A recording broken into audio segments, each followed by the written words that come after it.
All right, are we here? I think we're here. I'm not here.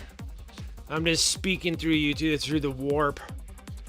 I'm on an ethereal plane of fucking being super angry today. All right, let's try to get some stuff done, huh? What's up, Turgeon? What's up, Paints? And Rosie, how's it going? All right, let's get in the game here. What's up, everyone? My name is Brent, and welcome to Wicked Minis. How's everyone doing? Everything's a big conglomerated mess. I was doing recordings with the little man, and we did that Saturday. Knocked out all 4 magazines for the mission plays. So the mission plays were all completely done, which is like awesome. So yeah, the mission plays all freaking done. I had them all edited Sunday and a little bit on Monday. It took me hours doing all the editing, the painting tutorials, the mission plays, and the magazine, and coming across problems inside the magazine, which was pretty cool too. Like, however they explain the AP makes absolutely no sense in the magazines. Like, I was lost. So when that thing comes up, I'm like, I'm lost. It doesn't make any sense to me. Like, they're like making it like a -2 on a save throw for the AP. So they're saying like, oh, if your save throw is 2, then your save throw is 0. And I'm like, no. If it's 2, then it's 4. It doesn't make sense. Like, your save throw will be 4. And if it's 3, it's 5. You know, and if it's 4 with -2 AP, means you have a 6+ roll save to do because of AP. And then once you get past that, you can't save them anymore. So the whole thing's it's all screwed up. And then they have like the APs and then the save throws, and then at first the first 2 magazines make somewhat sense, but then when we got 3, 4, 5, and 6 recorded, they didn't make any sense anymore. So we have to play the mission and play it as I can try to remember how 10th edition goes, which is pretty much the same as all the editions, except for a little bit of difference in the keywords or whatnot. And that's it. And so we were working on that, and yeah, the magazines got like more confusing. So I don't recommend like actually playing what's going on in the magazine. Like, the missions are cool, like the missions are awesome, but like how they're explaining like how your rolls are, they're screwing them all up. But technically, I think the whole basis of the Combat Patrol magazine is just getting miniatures at a discount, like a discounted price. That's what it is. Just miniatures, paints, and all that kind of stuff at the discount price. I think that the effort and the how to paint them, which is kind of incorrect also. Oh, I got a headache. Oh, I got a headache. Oh, that one hurt. Like, that hurt. It's still there, but it doesn't hurt as nearly as bad.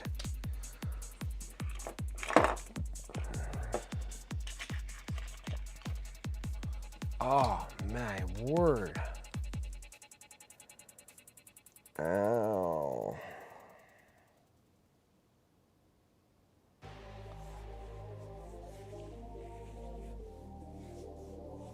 Oh, that came out like nowhere. Just like, oh. Hold on one second. Take like a Tylenol or Excedrin or something.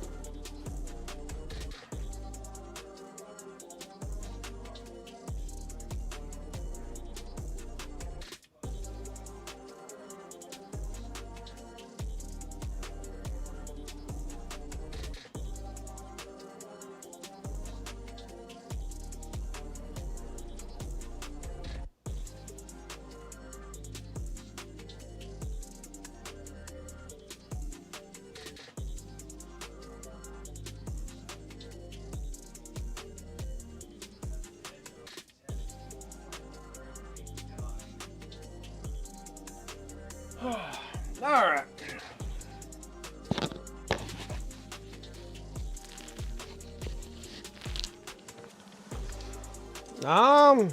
No, honestly, all I did was just work on stuff.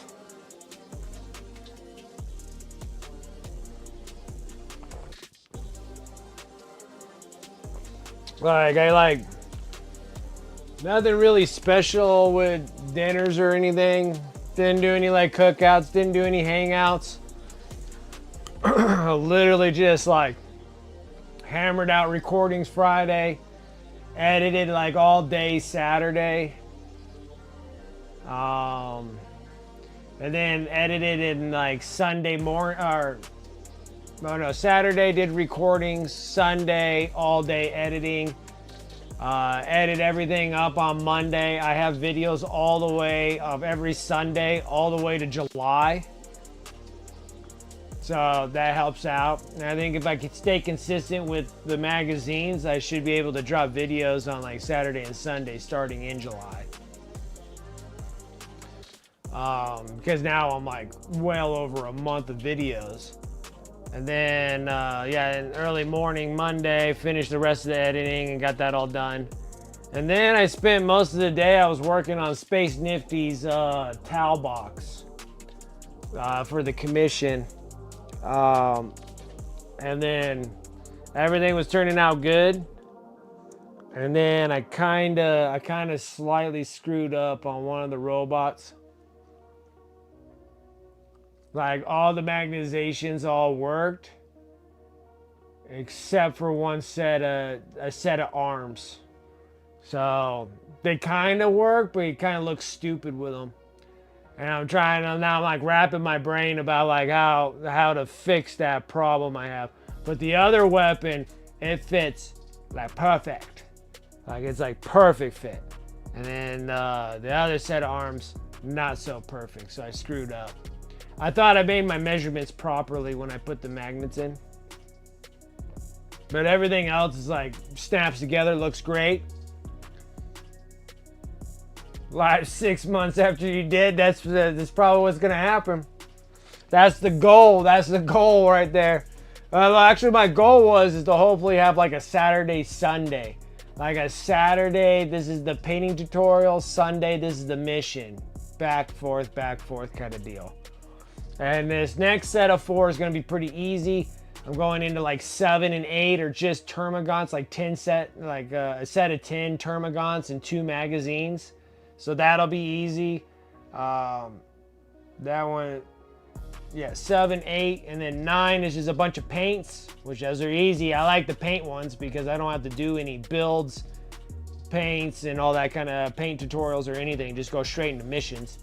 And then 10 is like a librarian in Terminator armor, and I'm like, well, that's a piece of cake too. I don't mind the single miniatures. And then when they give me like a big block of miniatures, like the hardest ones are these dudes. Like out of everything that I've painted, the Termagants have been like the most difficult. I didn't think that they were gonna be that bad. But they're a lot harder. And I think it's just because they're like very like crouched over. They have a lot of carapace space on them. But yeah, these things are a little bit more difficult than I was expecting. Yeah, just completely fall apart. That's what we wanted.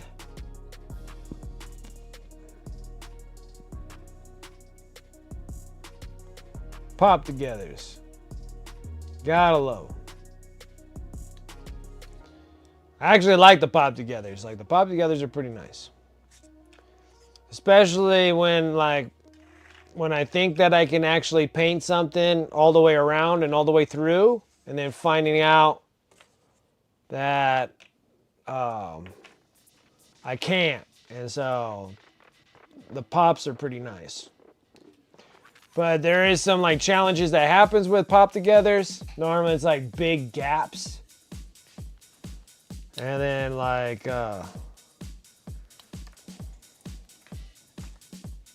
big gaps that need to be filled and stuff, and that happens a lot with pop togethers.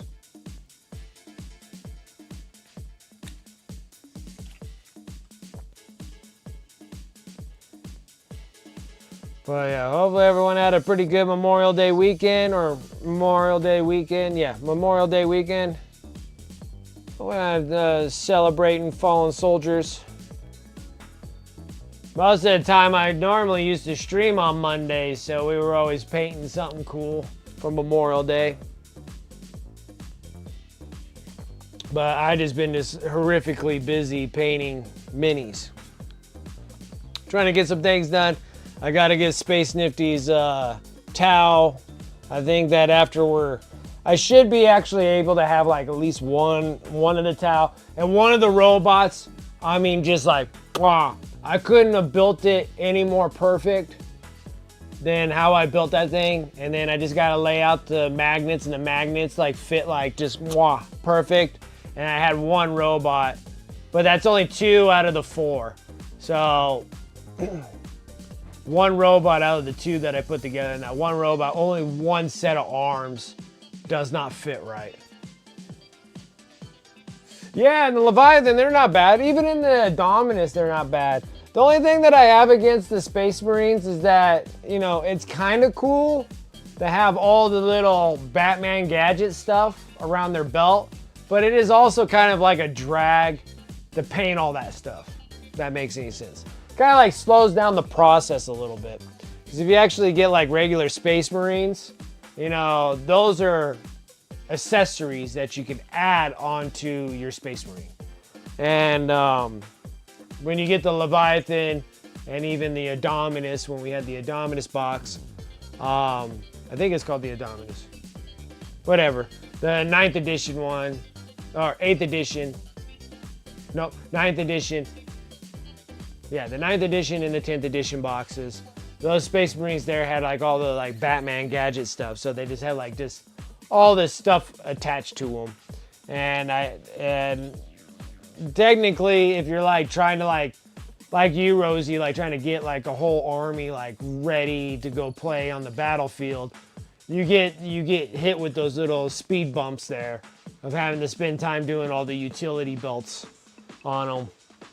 If you had regular Space Marines, all you have is just the belt buckle, and then you can kind of just hammer in them. Yeah, it just makes things a lot easier just not having it just the belt buckle.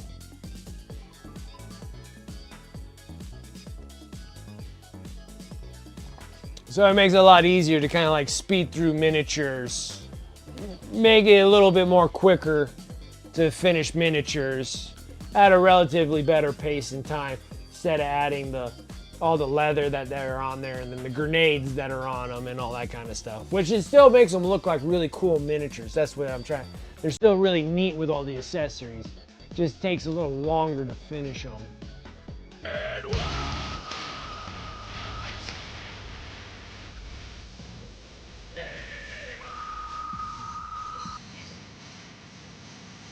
Oh, Laden Roses coming in with that raid. Thank you. Appreciate that, and welcome, Raiders.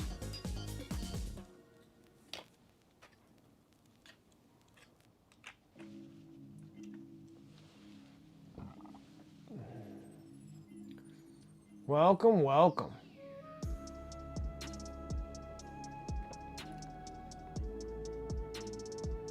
You know what time it is? It's magic time. Magic time. I was just talking smack about you, Space Nifty. How's it going? I wasn't talking smack.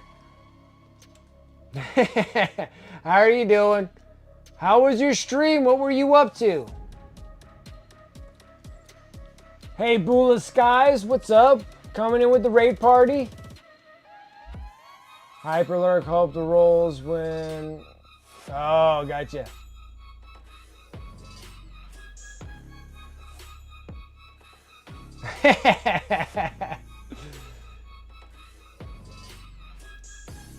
How was your stream? What were you up to? What were you doing on your stream? Laden Roses. And then Space Nifty, I was working on your towel bots yesterday. And then like I have like 2 of the robots done. So I got 2 of the battle suits done. We still got another 2 to do.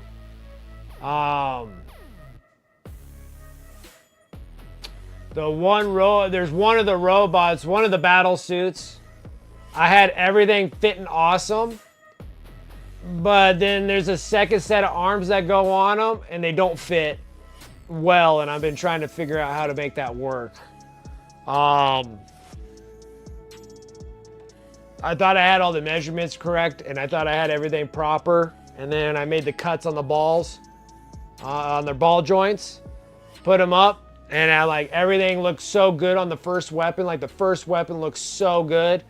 Then I pulled them apart, and then when I was working on the other ones, they fit, but he looks kind of stupid. And I'm trying to figure out how to fix that. But that's the only one that's the only one that I had a problem with. The other one, it was fabulous. That thing looks so good, so smooth. All the magnetization worked great on it. The drones, I'm still working on the drone, the little drone dudes, trying to get those to magnetize properly. Well, I'm almost there on that one. Those are really easy to do. And then the second battle suit, I mean, just perfect. I couldn't have made a perfect, like a better suit. Like the magnets work great on it. Everything just pops and snaps right in there. I'm like, that looks awesome. And then the other one, I'm trying to figure out what I can do about making that second pair of arms work. Which I'm still thinking that you probably won't even use those set of arms. But, because the first set weapon, I mean, that thing slides in there. That thing looks gorgeous. But then the other set of arms, they look like, it looks kind of not right. And I'm sitting there like, well, how do I fix that? And I think I have an idea in my head to actually make that work. I might actually put like I might do a resin socket on top of the magnet and make an actual wall, and then they should snap in, and then that should keep them in relative place. And I might have to actually put like some form of rods in there to kind of hold it, and I might have to put a counterweight in those arms to keep them upright. But yeah, that second one is just like, I couldn't have made it any better. The seam lines, dude, are like, they're like washed away. Like, I couldn't believe it worked so well. So it's like, well, this was awesome. Like, it was awesome.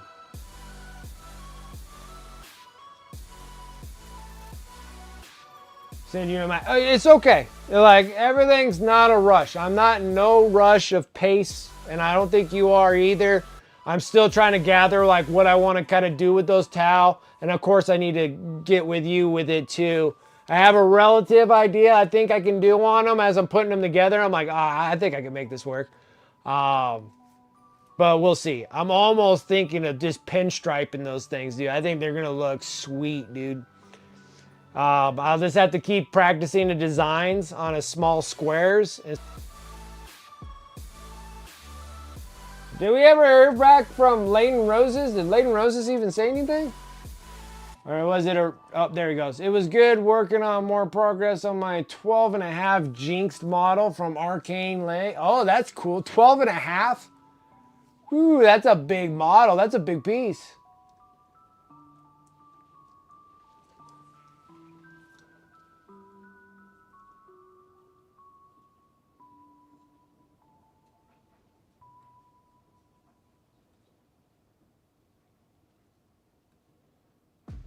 Did my stream die? Did I lose everybody? Did I really? Oh, it did. Son of a gun.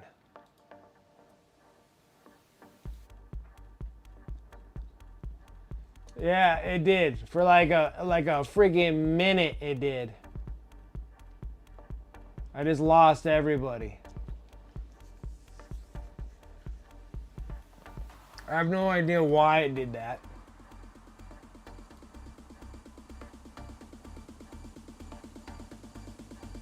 I don't know what. Oh. My upload cut itself in half. Damn, dude, I swear. I'm like, I can't. No, I think it's on my end. It's on my end. I lost half. I tested all my things to make sure that I have everything flowing right. And then now I only have half of my upload speed, so it cut my half. It cut my upload speed. Son of a gun, dude. I swear I can't stand my internet anymore. It did, Jim. Sorry about that, guys. I don't know what the heck. As soon as I've had Spectrum for a gazillion years because that's the only thing that gives me like high-speed internet. And then now they went to this like ultra speed internet and they had to change change everything, like all the connection boxes and everything. And since they've done that, since I've been having to use, like I have to use their modems. Like I can't get a modem and it'll work. They forced me to have their modem. And since then, I've burnt through 4 of them. Since then, I have been up and down on internet speeds, and like it'll be staying steady at high, and then all of a sudden just half. I have no idea why. It just does it. I just don't know. I have no idea why it does the things it does. I have absolutely, like, it just blows my mind every time. It drives me bananas. It drives me insane. Okay. We did flesh, we did bone, we did all bone but this one. I need a little bit of pale yellow. I forgot his teeth. After that, we're like literally almost done with these dudes. And then we get the wash. I'll show you what they actually look like. See, I finished it. See, I finished these ones from the Combat Patrol magazine, so this dude will turn into this dude.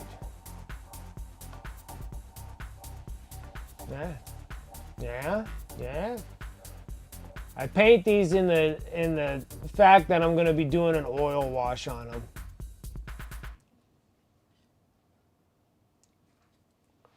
Yeah, I know. It sucks. I really hate when my internet cuts halfway out. Yeah, it looks good, right? Yeah, I thought they looked pretty baller. And then I should be starting to, well, Space Nifty, I gotta make sure that you can like somewhat figure out your colors, because after I'm done with the Winged Tyranid Prime, I like to take a break from the Tyranids and actually work on one of your battle suits. But yeah. So if we can try to figure out some color scheme that we want to try to roll with, that would be cool, because it'd be kind of cool to take a little break off of the Tyranids, because after I'm done with the Winged Tyranid Prime, that is one Combat Patrol box done. We could start on the Leviathan, of course, the next one that we're planning on doing for Combat Patrols, which we could definitely do if you haven't come up with one. No pressure. If you don't have one, we'll work on the other Combat Patrol box for the Leviathan Hive Fleet. But if you do have like somewhat of a color scheme, I can get one of the battle suits. I can have that thing ready probably by like next week, I would think. And then, I mean, that's fully magnetized. That thing just fits so good. I was sitting there, I was like, oh my gosh, this thing fits excellent. And like everything's like functional. Like you can lift up the helmet, like, and you can see the little dude inside it, like the little fish boy inside, or a growl or whatever. And freaking pop it open. Looks good. Looks good. Like that thing fits so good. I was like, man, I can't believe I got all that to work. Because most of the time when you do it with like, you know, the Tamiya extra thin cement, and you think that you didn't hit the like the hinges and stuff, and you do, and then it's like, it doesn't work. This thing's like pops open, looks great. I'm like, oh man, these are pretty solid. Yeah, because after I get your Tau done, and then we can start smacking down some more Tyranids. Well, we could probably go, I won't put that pressure on you then. We'll just start coming up with a color scheme, throw back and forth ideas, and then we'll work on the second combat patrol because we're about halfway done with the other one. And then we can, after that one, we could probably take a break off and do do one of the towels. Or we can do one of the towels in between all of them. It doesn't matter. So I don't want to put too much pressure on you. If you're not ready, we're not ready, you know? And then I got another commission to do. Another commission that'll come my way here eventually, but got like a Silent King to do for Necrons. 2 Canoptic Doomstalkers, I think.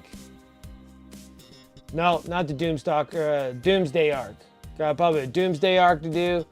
And I have to put all those things together too, because those are sub-assembly. Have to be sub-assembly. Those things don't work unless you sub-assemble. Well, they can work, they're just a pain in the butt because I made that mistake.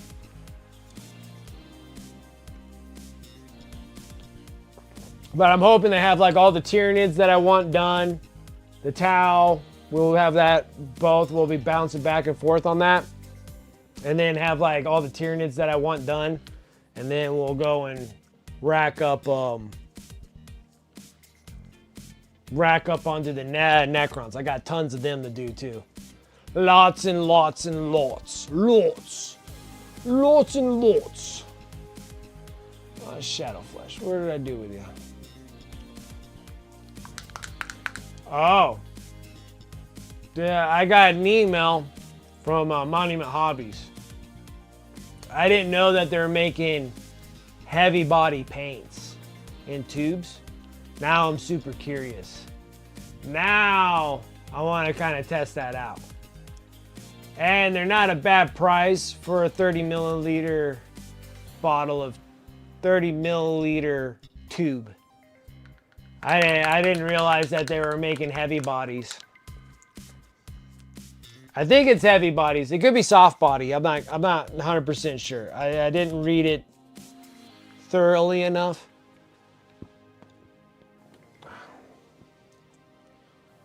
But let alone not just for like miniatures, but like actually painting on canvas would be kind of neat, and give that a shot because I'll be eventually here receiving the Kickstarter from Mineworks, and I'll be getting those heavy body acrylics, which those are like real thick.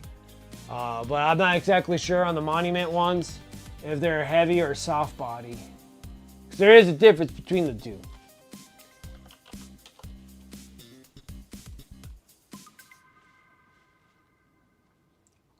I mean, if you're gonna use them on miniatures, you're just gonna have to water them down, just like I would do for oils. You know, we just gotta thin them down.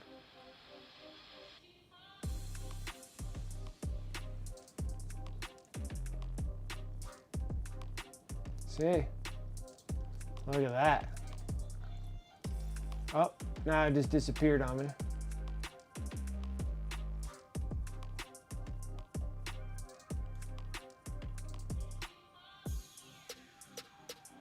I don't want to shot by colors, I want to shot by like...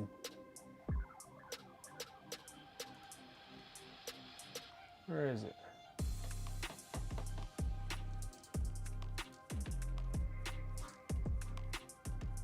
Expert acrylics. So they're $7 a tube. You can get them in a bundle. They'll give you a couple dollars off.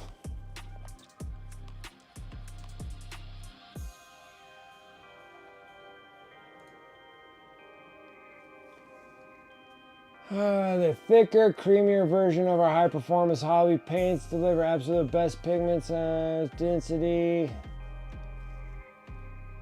Straight from the tube, alla prima, with mediums to control viscosity and opacity.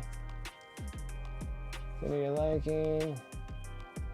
I want to say, I don't know. I don't know exactly if they're... I almost want to say that they're probably a soft body paint instead of a heavy body.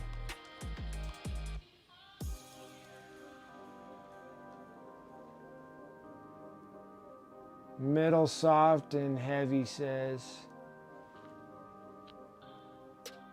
I have all the scale 75 hobby, heavy bodies.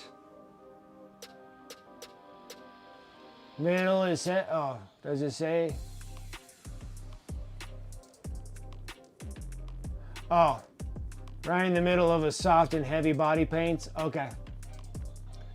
So a little heavier than soft and a little soft and heavy. Okay. All right. I'm interested. Just because I'm going to start picking up some lighter weight canvas so I can practice on some canvas paints because I got some pretty cool ideas that I want to do. Yeah, not too hot, not too cold, just right. Little porridge mix right there. I'm intrigued because I'm gonna get the full heavy bodies from Mindworks. I don't remember if it's Mindwork Games.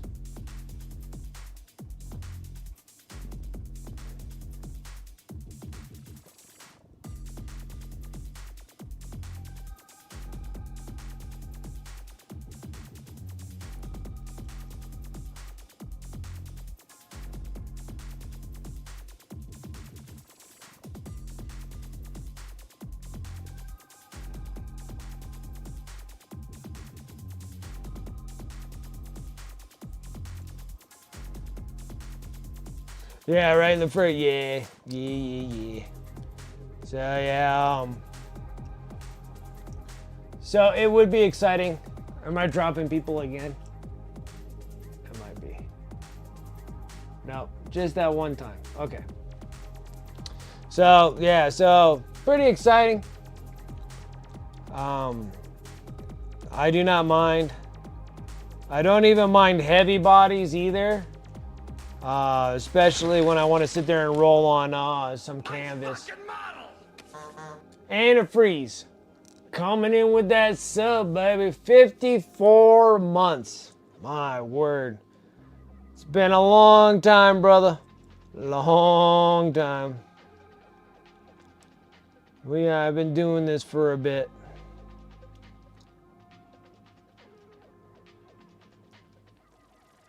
Definitely been doing this for a while.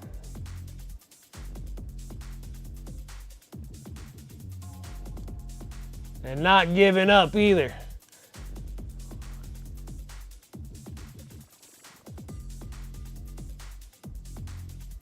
Yeah, what's up, man? How you doing?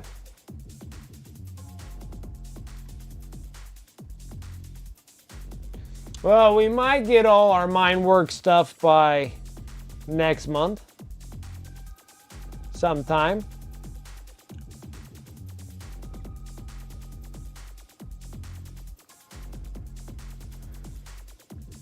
But there's another thing that kind of causes me a little bit of a concern.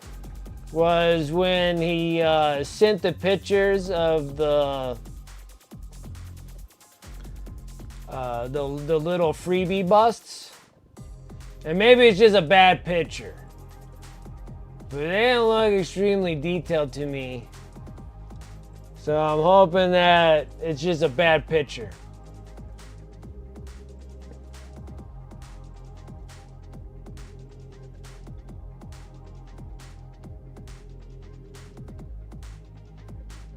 Oh man, I got such a good freaking for that exclamation mark word that you just threw out there. I'm not gonna say it, but like seeing it, I got such a great sound effect that can go with that.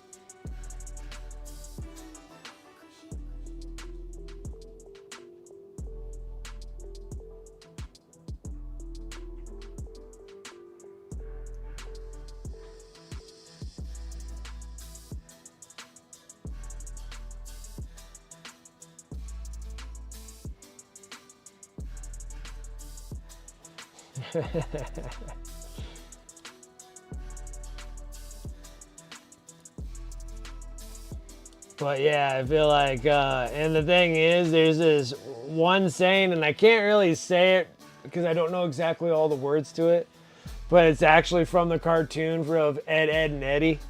And you have like Ed with the single D, and and he kind of talks like that. So I think like him going on one of his little rants or something would be just like perfect for that.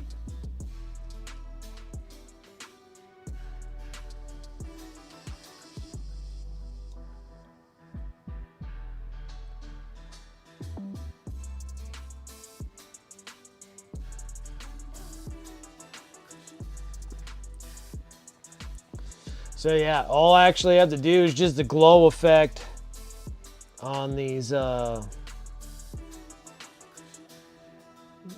little pods on the gun, and actually this thing's ready for a wash. A base, and then we'll base them, wash them, and then rim them. Give it a rim job.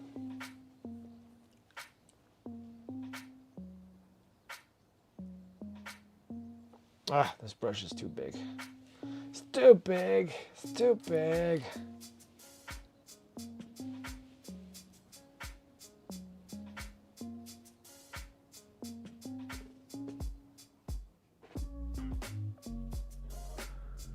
Oh, did you get the stuff from Mr. Hobby? Is the Mr. Hobby stuff working for the transfers?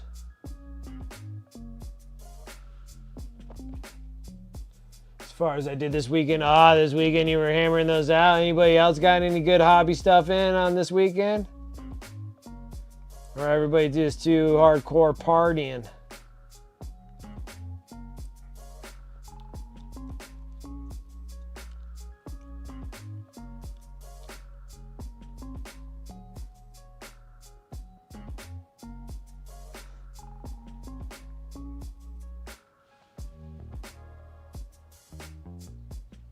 It's working.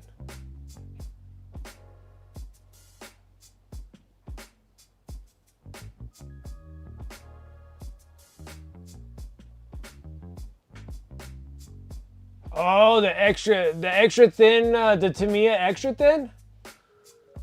That'll work on the decals too, of melting it away, soften it up. Wow, I didn't realize that. Okay. All right.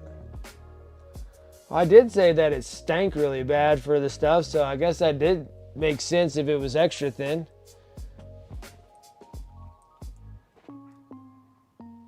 Yeah, I could see if it was like super thick. That was nice. Score Solar Auxilia. Oh, nice. Nice. Getting the Auxilia guys done for Horus Heresy. Awesome. Awesome. And then you playing at a garden this weekend? That's awesome. My garden was coming in strong, which I need to take pictures. I need to show you guys my garden. And then it just got beat down from, actually, I honestly don't know what's eating it up. It was at first I was having some aphid problems. I took care of the aphid problem. And then all of a sudden, just like big sections of the leaves are just gone. Like just mowed right through, like half the leaves off, like the tomatoes. Some's happening to the cucumbers.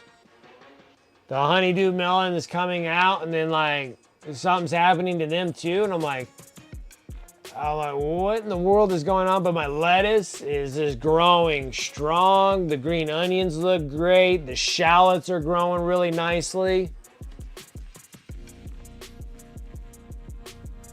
You're doing Alpha Legion Solar Auxiliary. Okay.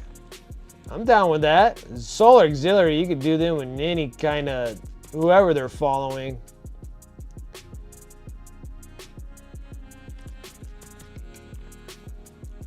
That's cool. I like that. I like it. I like Alfarius. I like that little meme about Alfarius. It shows, I don't know if you guys saw it, but I think it was on Instagram. So it has a Alpha Legion space bro, and then his face has been swapped out with Robert Downey Jr. in Tropic Thunder. And it fits perfect because that's Alfarius for you. There he goes. I'm a dude pretending. I'm a dude being a dude pretending to be a dude. And I was like, that was perfect. That fits Alfarius perfectly. Like, it fits Alpha Legion perfect. They're just pretending to be other dudes.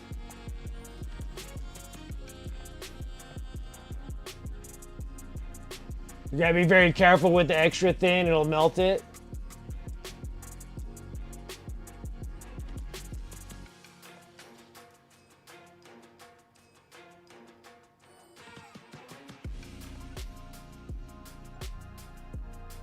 Or a poor man's burnt ends.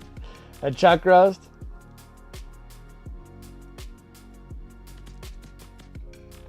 I don't know. I think like a brisket's about right down there as well.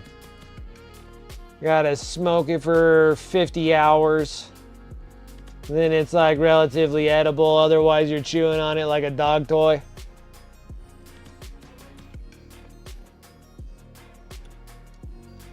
A brisket. Brisket back in the day, a poor man's meat.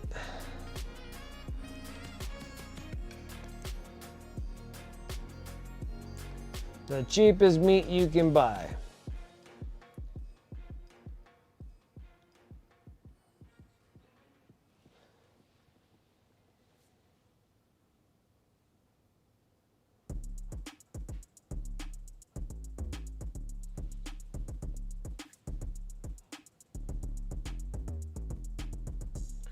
And that's where you make corned beef and cabbage out of brisket. Gotta boil it all day so then you can eat it.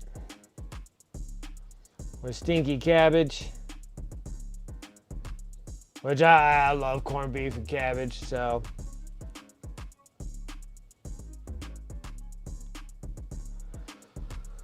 Whew. Did I even paint orange? Oh, I did paint orange. Boy. Can barely tell the difference between the burnt orange and the red. Probably should have just skipped it all together. We're gonna go in with some warm yellow.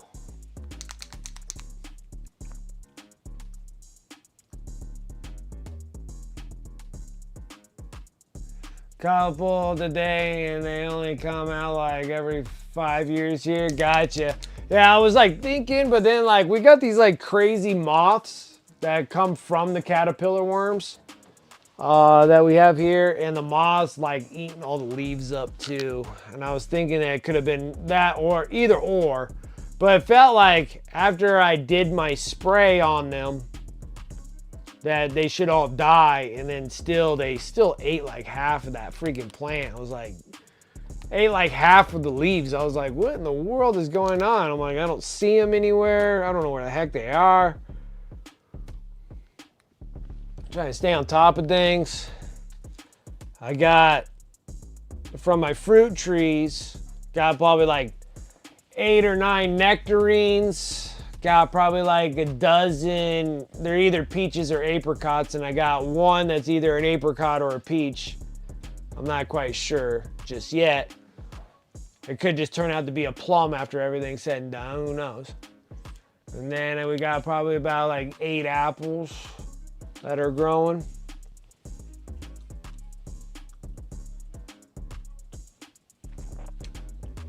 I know, and then they make briskets like expensive now. But not as expensive as, oh, yeah, not as expensive as like tri-tip. Like tri-tip's like stupid expensive. You know, like tri-tip back in the day when you used to go and get, you know, when you look at like ground beef, it was called ground beef. And I think back in the day they used tri-tip for that. And then now they're ground round. So they take the rounds now and they grind them up.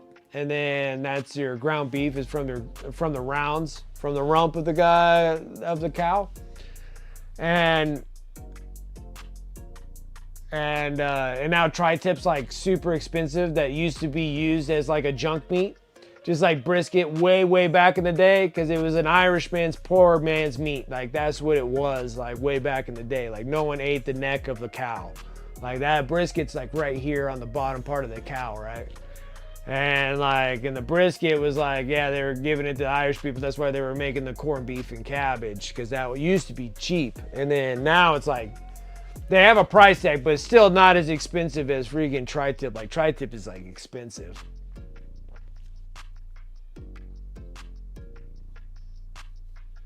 Yeah, and tri-tip used to be super cheap just a couple years ago, and now they're like super expensive. Yeah, and then the West Coast screwed it all. That's true, like it's a lot. And then, I don't know if this is true or not. I don't know where I got it from. I saw it, read it, listened to it, one way or another. A sirloin. Okay? So a sirloin beef. Like sirloin steaks, whatever it's called. And the name like sirloin. Now, I could be completely wrong about this, but I think I read it, saw it, or something like that. And they said that it came from England, and I guess it was like a piece of beef that was so good. So melting, delicious piece of meat, like a melt in your mouth, kind of almost like a Wagyu kind of deal. It was such a good piece of meat that the king dubbed it as a knight because the meat was so good, and then he called it sirloin because it was a loin of the cow, and he gave it a sir at the beginning. And then that's why we got sirloin, and they still carry it on through this day. Now, gotta fact check me, but that almost sounds like legitimate.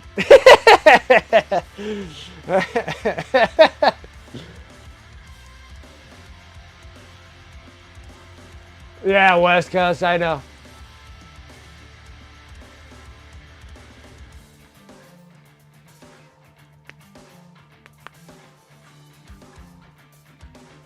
$7.99 a pound. Gee whiz. It was $8 a pound. Didn't get full smoke ring and penetration on it, but it was darn good, along nearly a full mason jar of tallow and flat top cooking. Nice. Yeah, the Duke, yeah, sirloin and Duke of ribeye. Yeah, it needs to be fact checked a little bit, but I'm pretty like what I read or saw, I'm like that kind of somewhat makes sense for a sirloin, because it's like it's part of the loin of the cow, and the meat was so good that the king dubbed it as a knight, so it turned into a sir, the sirloin. Isn't that something else? All this dumb, useless stuff that I have in my head. That for some reason I find it intriguing some way, somehow. Oh, Turgeon comes and ruins it. The sirloin comes from an old French word of salon, meaning above the loin. It refers to the location of the cut of beef on the cow, specifically the upper part of the loin. A popular but fictional say the English king often cited as Henry the Eighth, James I, or Charles II knighted a partially delicious piece of beef called sirloin. While the story is fun, it's not a true origin of the name. Dang it! Alright. Alright. The French had to ruin it. The French had to ruin it. Figures. Figures, figures, figures. Figures that the French ruined it. We'll see.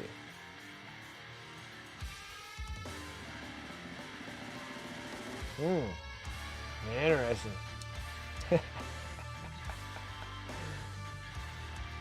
Going to bed now? All right, Painting Paints. Thanks for coming and hanging. I appreciate it.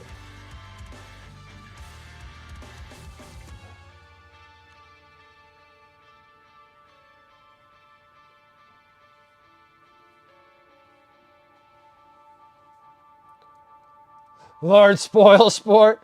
That's fine.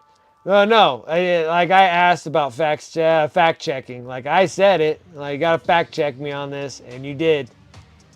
And of course, it has to come around that the French ruined it.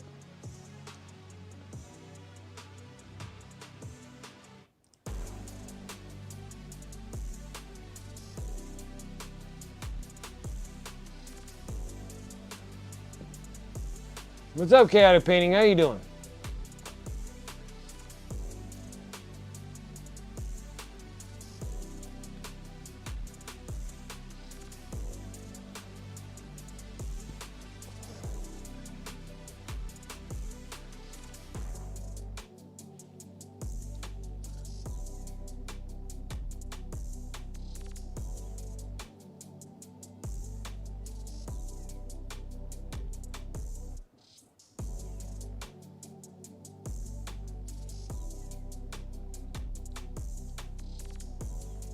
Felt like Monday all day. Because it technically, there was a guy that, when I was working today, and he said, I was like, hey, how's it going? He's like, good, how are you? I'm like, I'm doing all right. And he goes, it's a good Monday. So technically not a Monday, but is a Monday because it's the start of our week. I thought that was kind of funny. I was like, oh, that's a good one. I like that.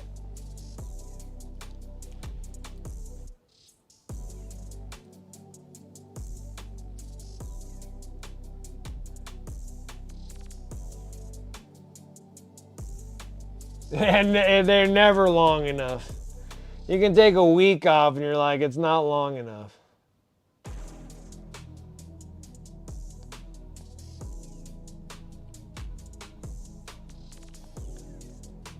And you got the night up in the whips? All right.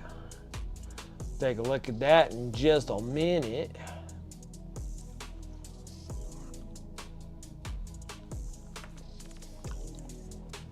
Let's check this night out.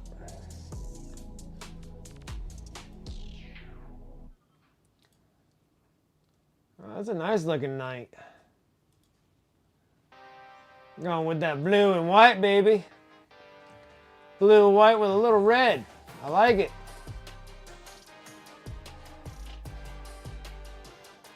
Got little bits of a chaos night in there too. I like it. Very nice, antifreeze. It looks good. It looks good. Nights are so much fun. They are a lot of fun to paint. I enjoyed the hell out of mine.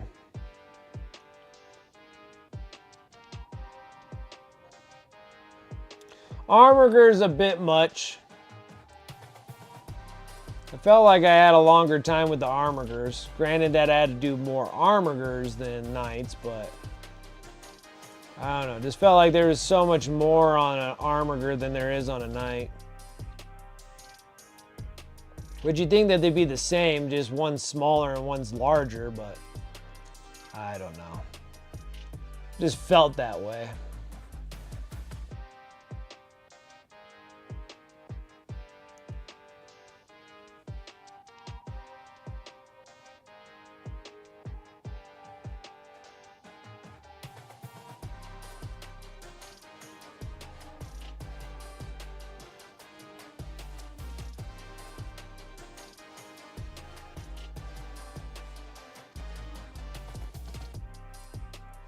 Cleaned up this weekend though, still not done reorganizing my paints and whatnot, but it's come a long way. That's awesome. Hey, you're getting there.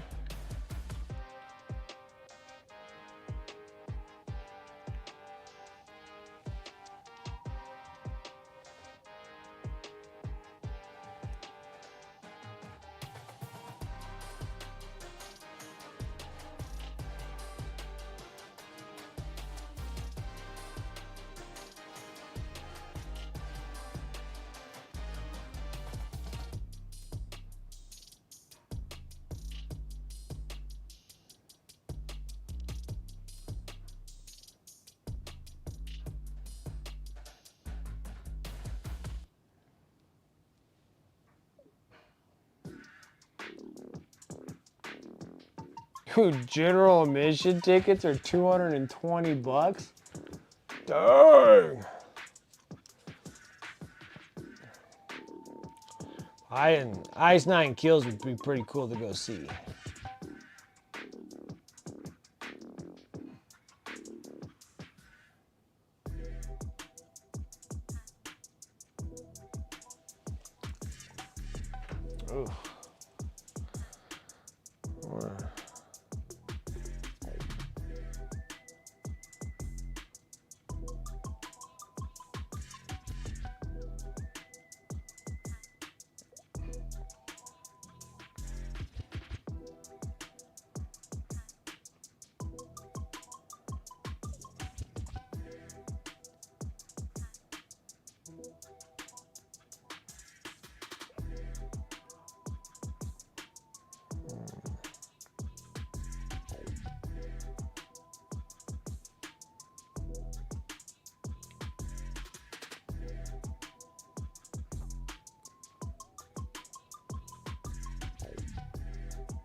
Ooh.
Sorry guys, give me a second.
Oh my goodness.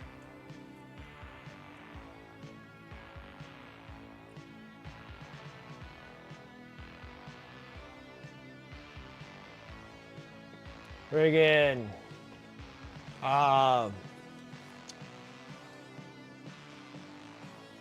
what is it? Ice 9 Kills is coming into Reno.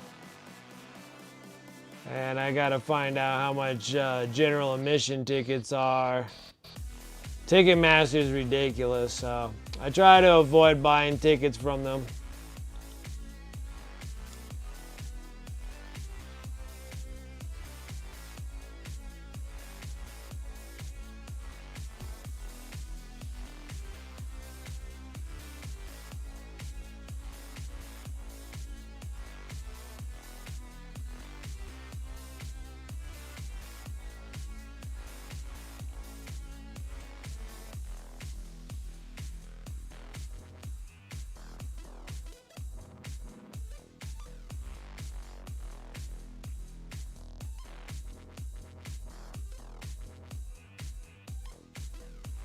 I think that'd be kind of a cool concert to go to.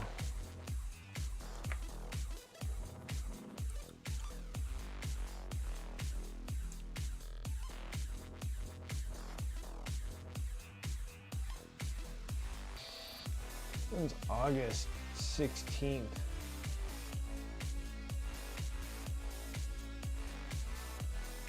Oh, that's on a Saturday. That'd be a good day to go do that. Might be a great day to go do that.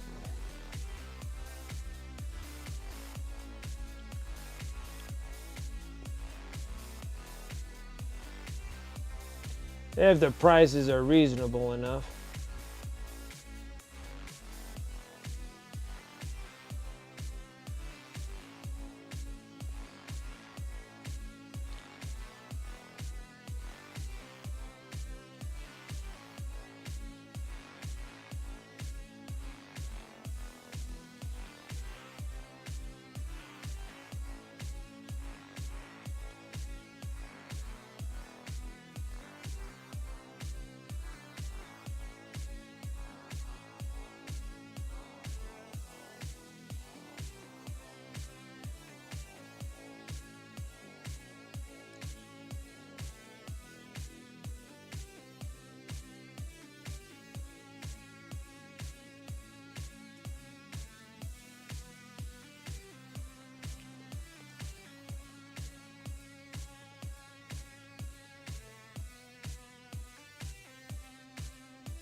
You would just go for Dayseeker?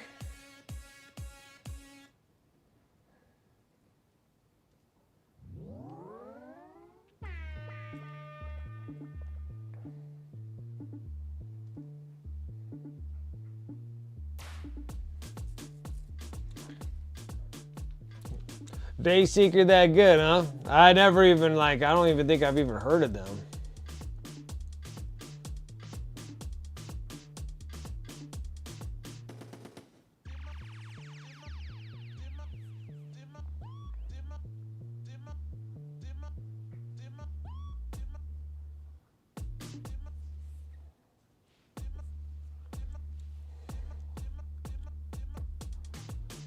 Well, first I gotta figure out tickets. I'll try to go tomorrow and see how much they want for some general admissions.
I think that'd be like a fun concert to go to. I think I'll have to go over to GSR.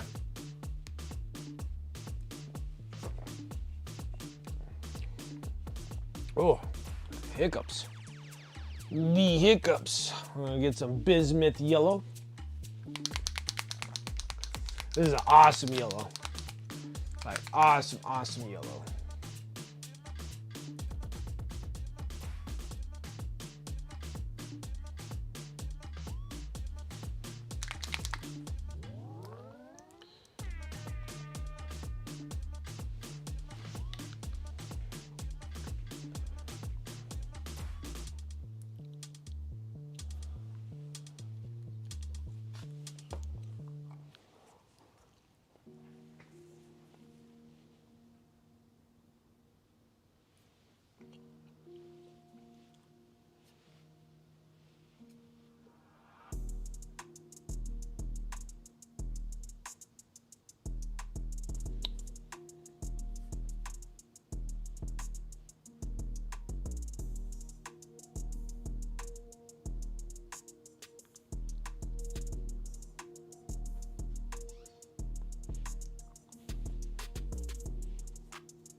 Pow, pow, pow.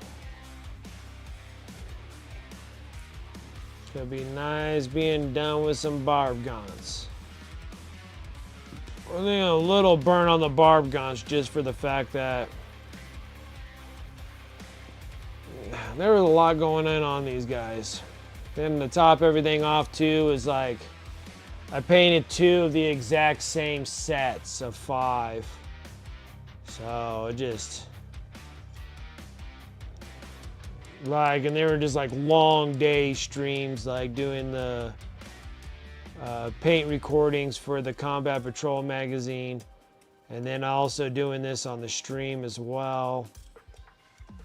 2 sets of 5s. Doing 10 of them. And relatively, I mean, we're relatively quick on getting them done, but it's just been like a lot of go on these things.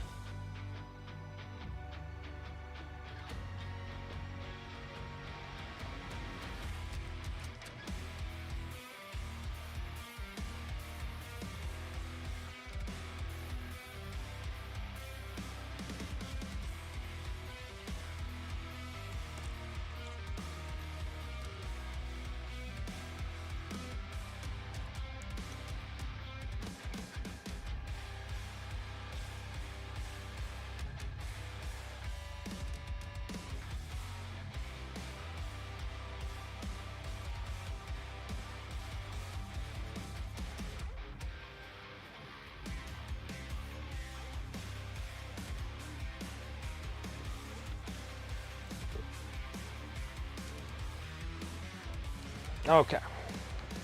Those dudes, these dudes are ready. They're ready. There's hardly anything left. Just base work. Just a little bit of base work. And then we're done with Barbgaunts, and then we can work on the Winged Tyranid Prime.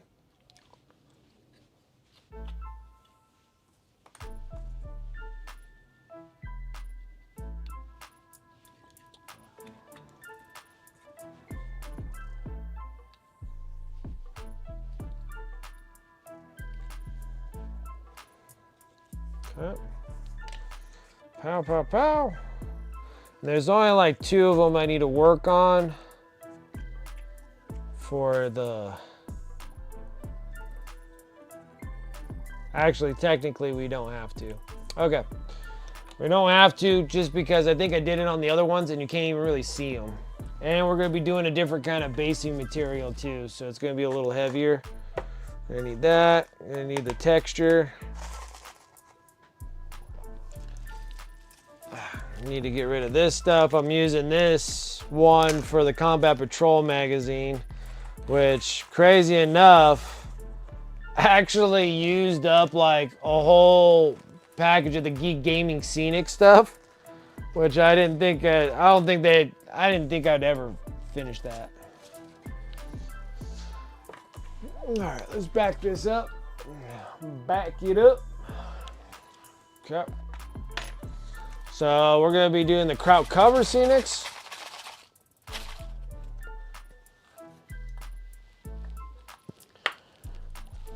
They got some crazy lids on these things.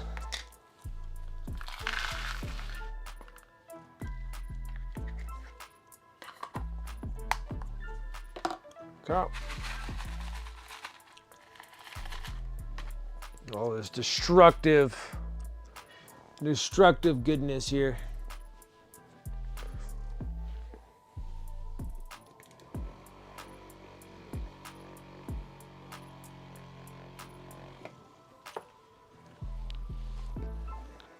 Put this cover right on top. And get some Barbgaunts completed here. It's gonna be exciting. Very exciting.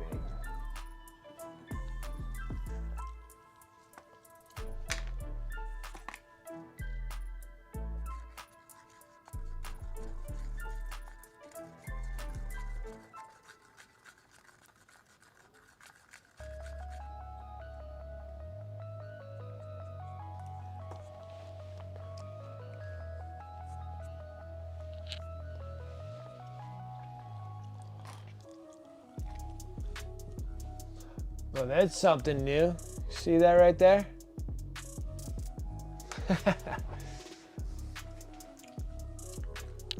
Look at that.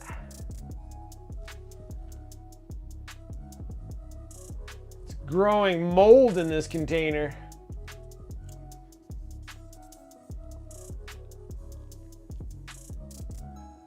Huh. That's something new. Who would have known?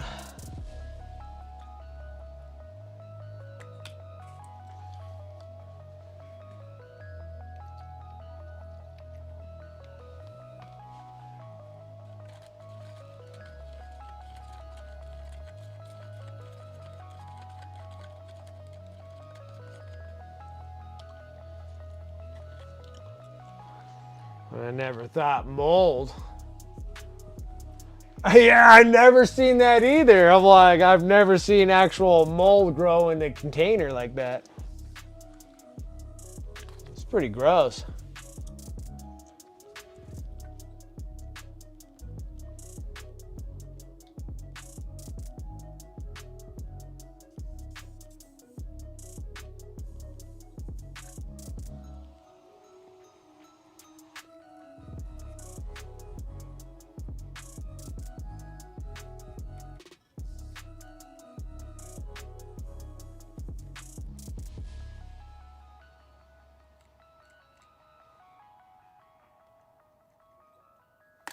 Uh-oh.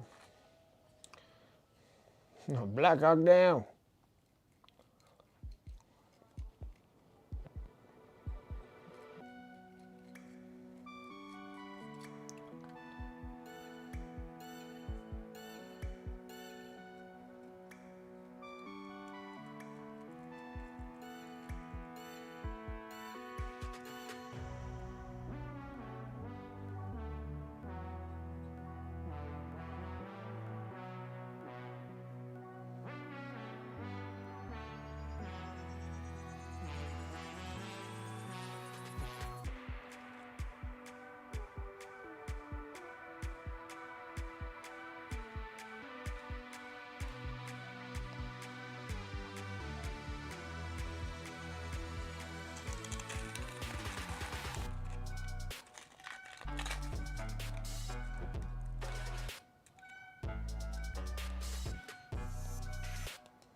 Nice, nice, nice.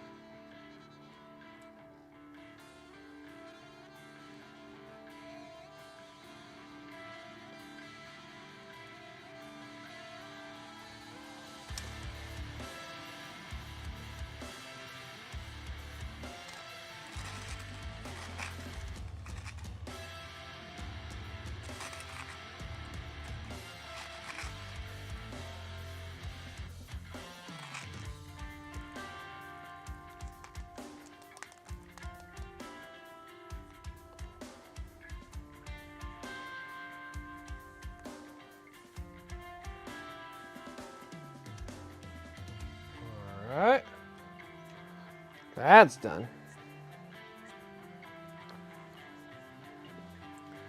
Just one progress thing at a time. With some moldy diorama basing. Like, honestly, I've never seen that out of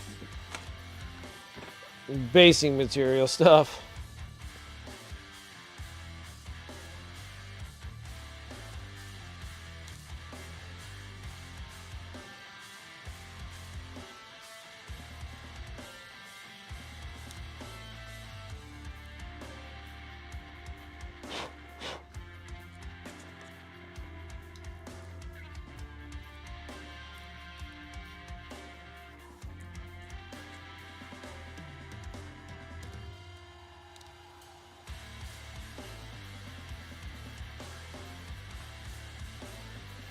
Just rubbing the dust off the rim here.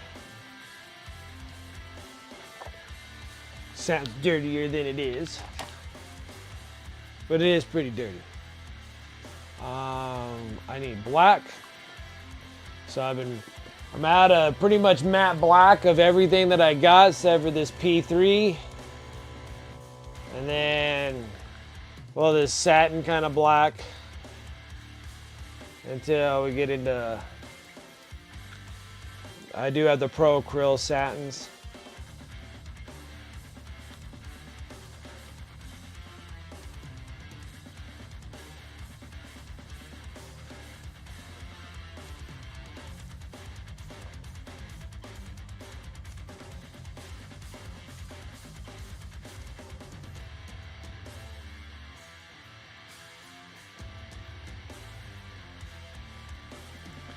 What's going on with this brush, but something happening.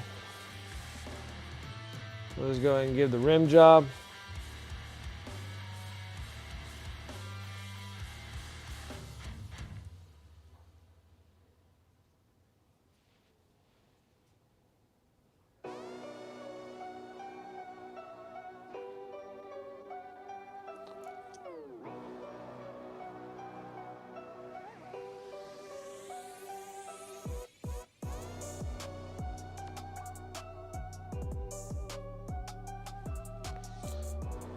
Kind of like rushing the gun a little bit. Rushing it a little bit should give it some time to actually dry on the base here.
Okay, got the rim jobs done.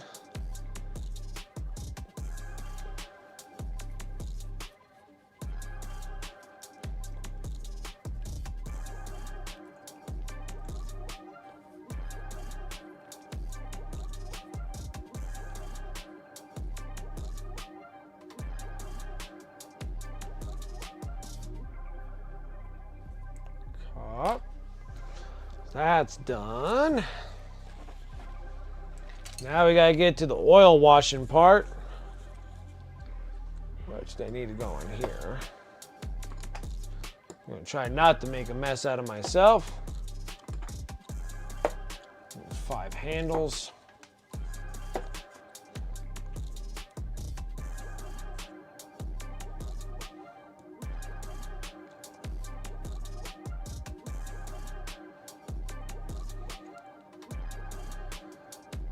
Then once we get the oil washed, these guys can go and sit on the back burner and dry. And then we'll work on the Wing Tyranid Prime though. We're getting close. Getting close to being done with a Combat Patrol magazine. What do I do with the oil wash? Oh, there it is.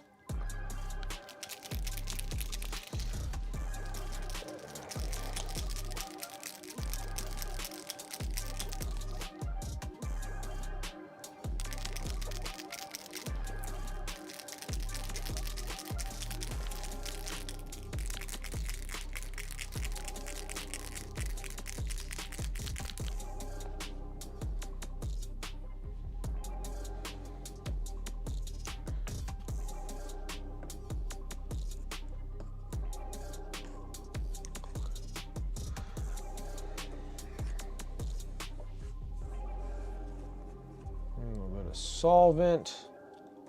Run a little low on that.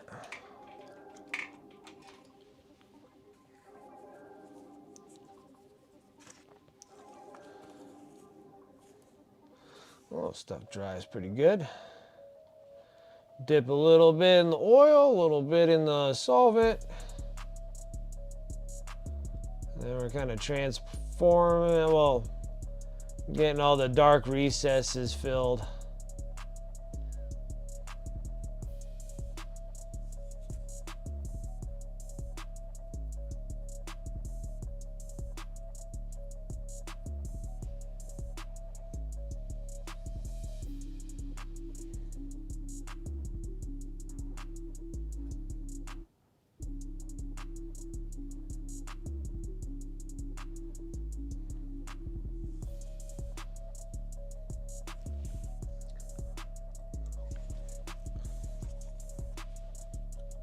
Way different.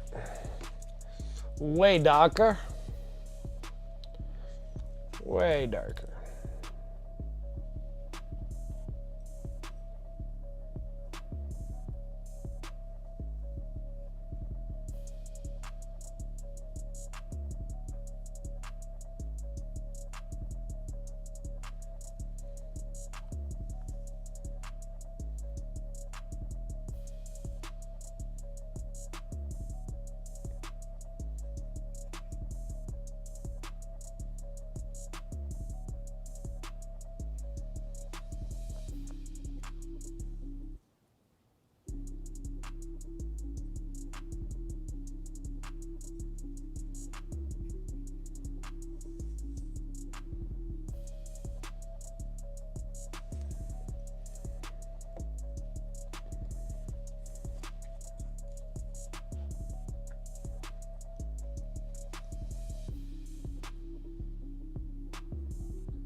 So gross out now. Got nothing but like cottonwood trees, all the cotton blown all over the place. So gross. I am not a fan of cottonwood trees. My sinuses are all screwed up.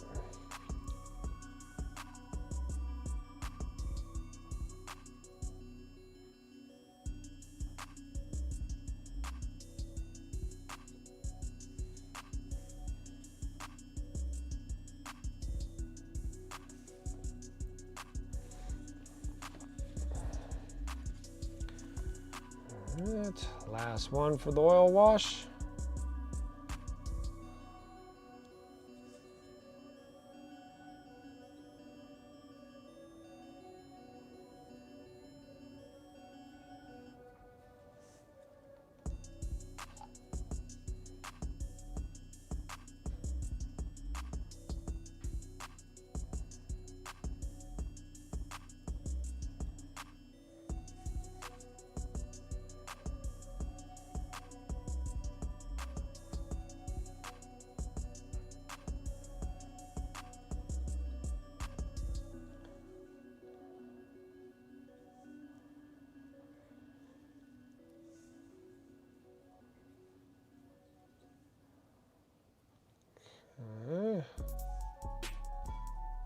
Perfect. Now, clean this up a little bit.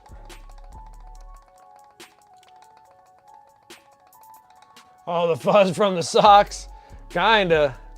And it's like all the cotton just blowing all over the place. It's so nasty. It gets stuck all over me. My sinuses just, I can barely handle it.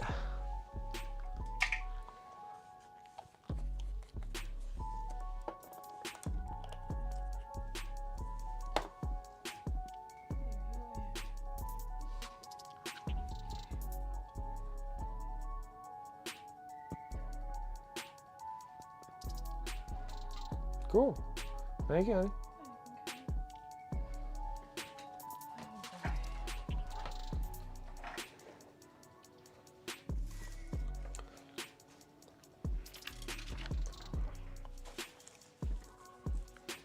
Okay. Next job here is to wipe all the oils away. All the excess oil. Oh, shoot. I need a refill on my beverage. I'm gonna give it a minute. I'll be right back, guys.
All right.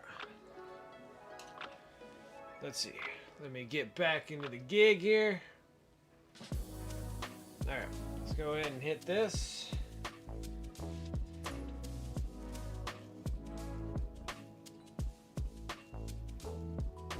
Kind of just wiping away the outer excesses. Excess. Excess.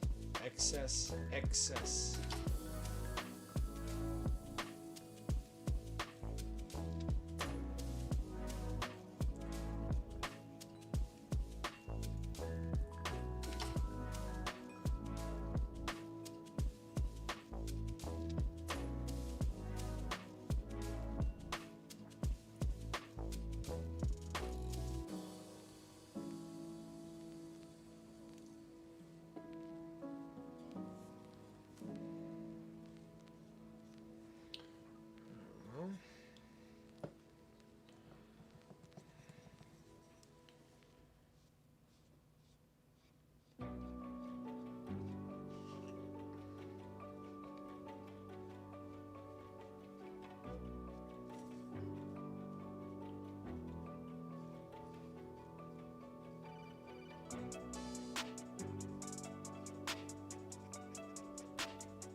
Wiping away oils and wiping all the basing material right off the model too. Fun, fun, fun.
Alright.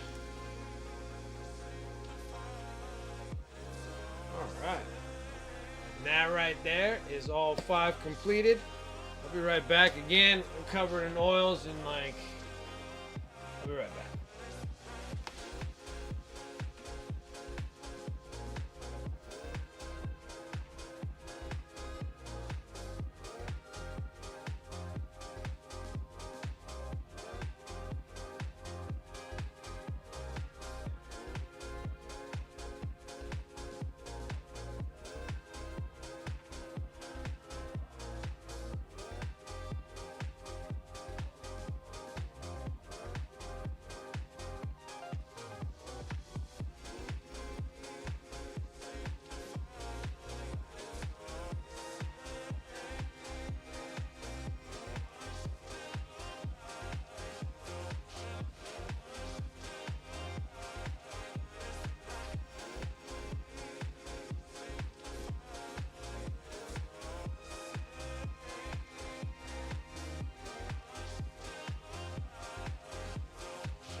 All right, now I'm back. I am back, and we are. Now I'm gonna eat some dinner too, because I haven't had lunch. All I had was like 2 scoops of peanut butter, which was delicious, I have to say. 'Cause I love peanut butter. But I eat my dinner. I have something to carry myself on.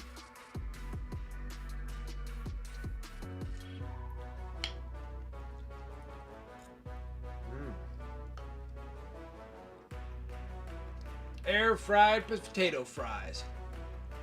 Oh, kind of like potato steaks. Super good. I don't even know what to do with this mess. What am I supposed to do with this mess?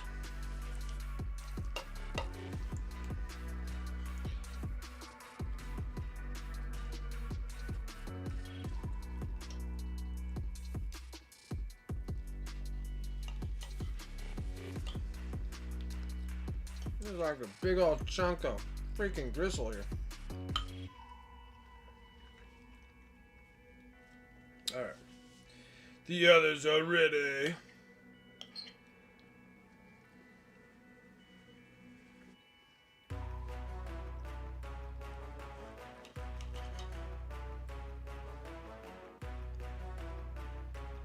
Oh, that was gristly too. Gristly cut.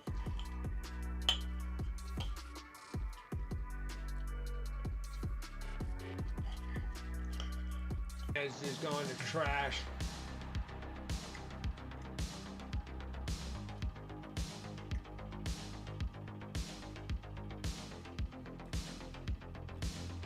Son of a gun.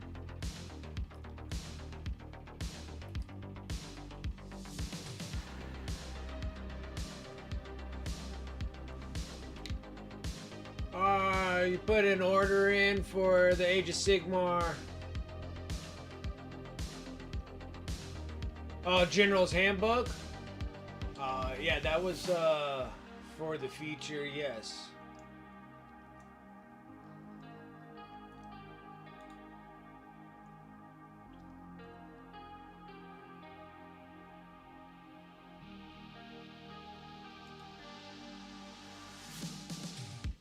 Yeah, they got the General's Handbook and then the new Spearhead, which looks like the Spearhead's gonna replace everybody.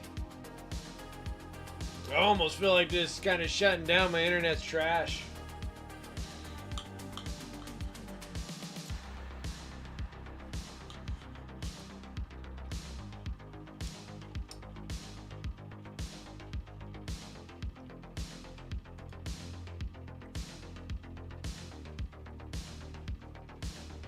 Lost everybody.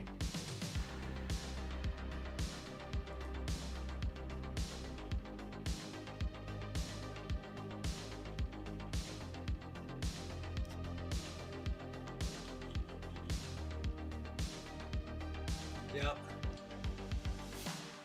Well, my upload speed got cut in half again. I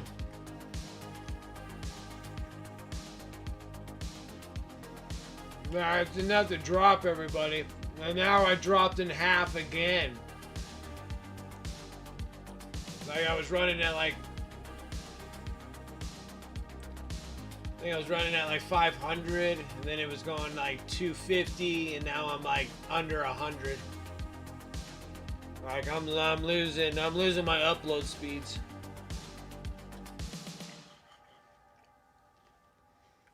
Like what a bunch of trash. Trash ass internet, man. And there's nothing I can do. I can't get it fixed. Like I don't know what the hell their problem is, but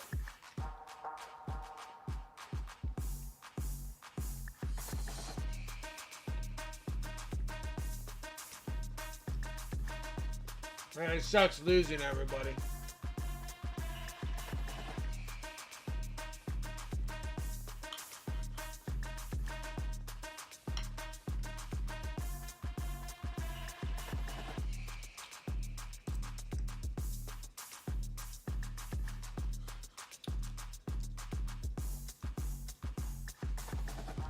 Right, it's getting old, I can tell you. It's getting old.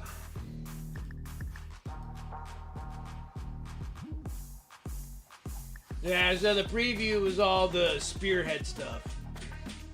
And the Beastmen for Old World. Which back in like, what was it, 8th edition on Age of Sigmar? Well, not Age of Sigmar, but Warhammer Fantasy, Beastmen were like crazy OP.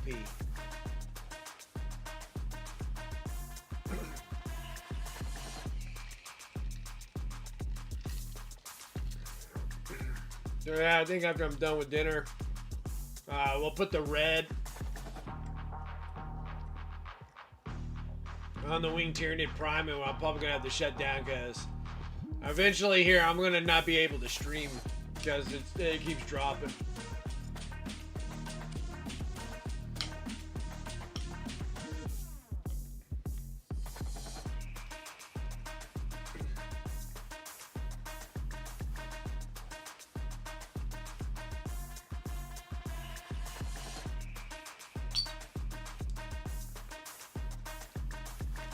Wasn't that popular? Wasn't that busy on the GW store?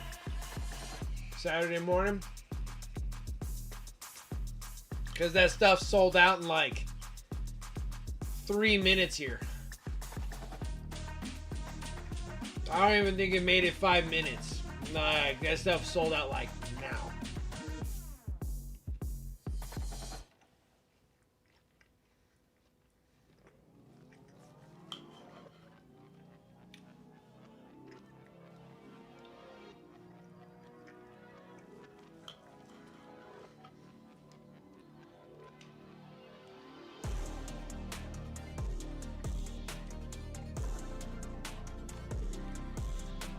Yeah, the online sells out fast.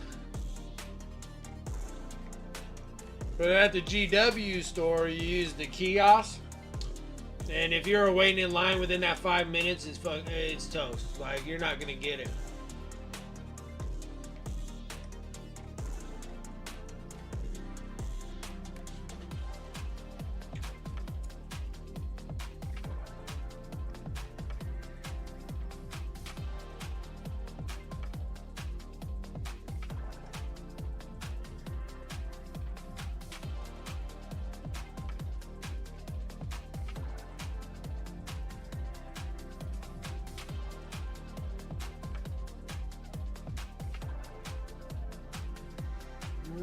I'm not 100% sure, but like I remember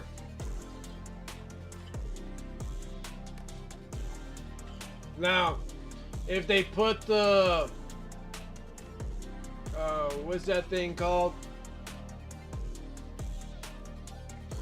Where you have to like wait a certain amount of time until it's your turn. Now, if you go to the GW when it does that, then you can skip that trash and go right into the kiosk and just order it right through there. But everything that I've ever tried going to like the GW store and order through the kiosk, I've seen it sell out in like 5 minutes. Like if you're waiting in line, it'll be like, it'll go, and then someone will be like, they're out, and everybody's like, dang it. And I think after you get burned a couple times doing that, it's just faster if you just order them online. And have it shipped to the store, and then you can pick it up at the store.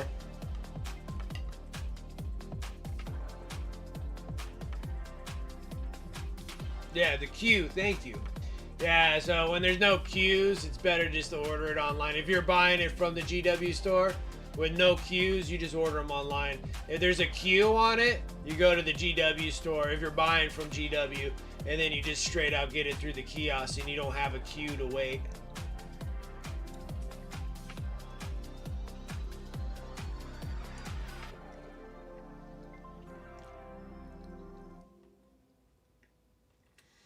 Yeah, but Ghost Hawk's another thing. If they have a queue, you go to the GW store and you don't have a queue when you go to the kiosk. That's the kicker on the queue thing. But if it doesn't have a queue, just order it online. Maybe have it shipped to your house or shipped to the store, one of the two.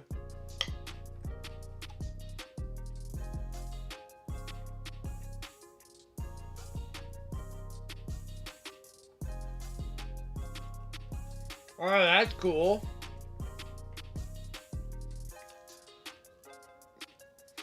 Well, maybe your GW store is just, it's bigger than mine, so.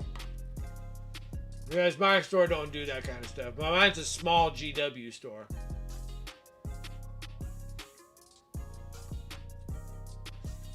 So if they're able to get you to go in and actually order before releasing, that's nice.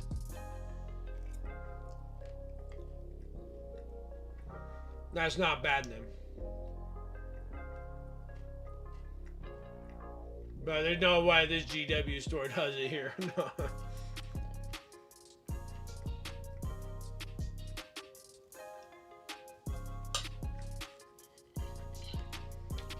No. No.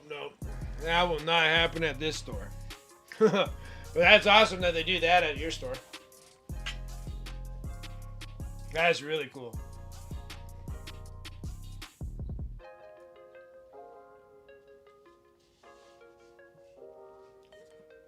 That was delicious. That was delicious. All right. Close up this shop.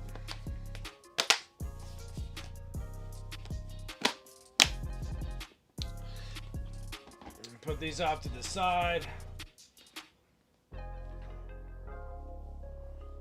just don't want them to get covered in overspray if I can avoid it. I got so much. I got 3 Combat Patrol magazines. So I got like 3 Combat Patrol magazines happening all at once. So I got the Ultra Bros, Tyranid, Behemoth for the Combat Patrol magazines. Then we're working on the Combat Patrol box of Tyranids. So everything is just piles of miniatures. And they're like actually painted miniatures, just piles of them everywhere. All right, let's go ahead and hit the last dealio here. This is the last guy we got to do. And then he is... And then that finishes a Combat Patrol box. Well, I think we did that in relatively good time, too. I think we did a great timing on that. Whoop, maybe a little too much. Take this guy right here so we don't make a mess out of myself.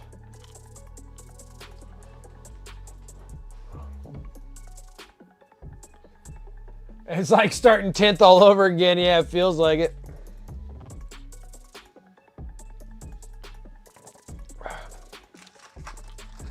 It feels like it. I got just a bazillion of these guys. But it's going to be nice. It's going to be nice getting them done, getting them out. Then I'm going to sell these things to the Combat Patrol box worth of painted miniatures all in one go on eBay. See how well we're doing. All right, let's fire up the air compressor.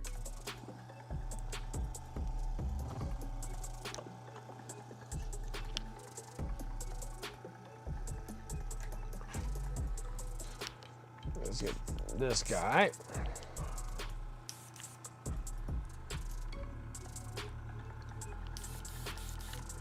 Perfect. Get that, pick up some juice.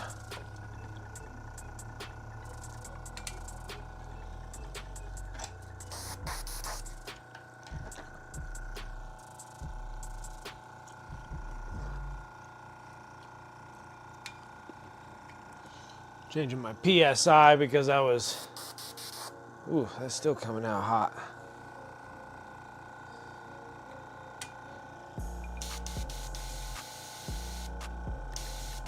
Perfect. All right, that is much better.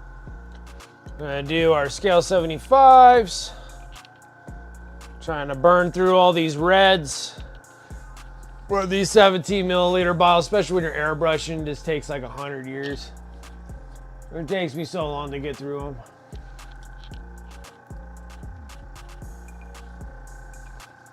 All right. So I'm working with Sunset Purple, followed by Haster Purple, Blood Red, and Ball Crimson. All scale 75 colors. We're just trying to get through them. I still got like 2 or 3 other different kinds of scale 75 reds. And we'll burn through those down the road. But we're almost done with doing all the Behemoth Hive fleet.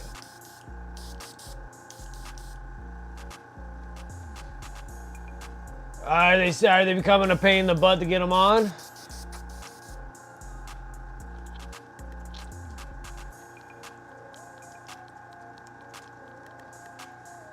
I'm gonna do some freehand love on there. They're big enough to do freehand work.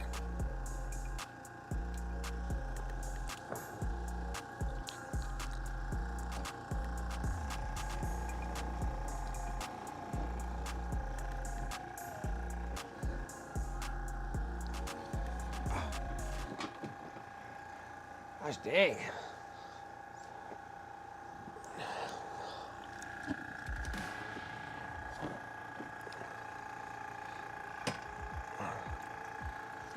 All right, I don't know. Freaking touching one of the shelves and it was just buzzing with the air compressor. All right.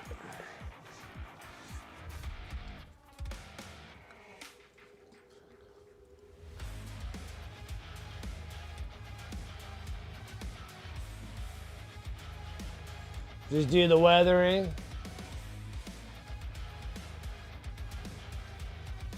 Is that you can't draw? Well, the thing is about those, they're probably big enough where you can do the cutouts of them and use them as a stencil.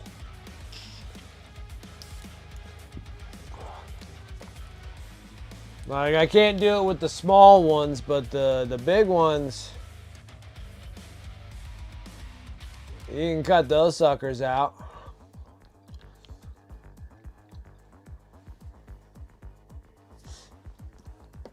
For a minute there, I thought there was yellow in the pot, but that's just it being worn out. Some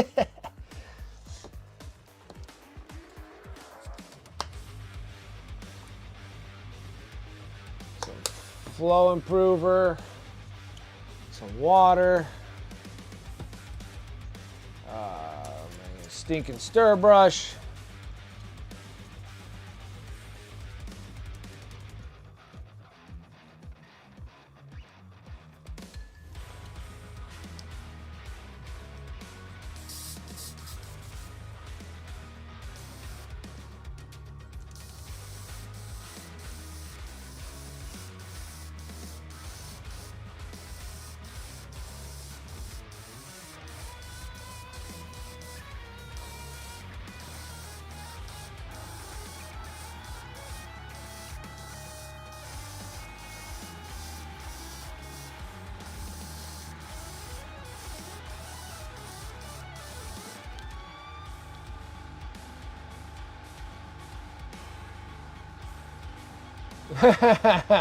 Pay something horribly and just weather it until it looks all right.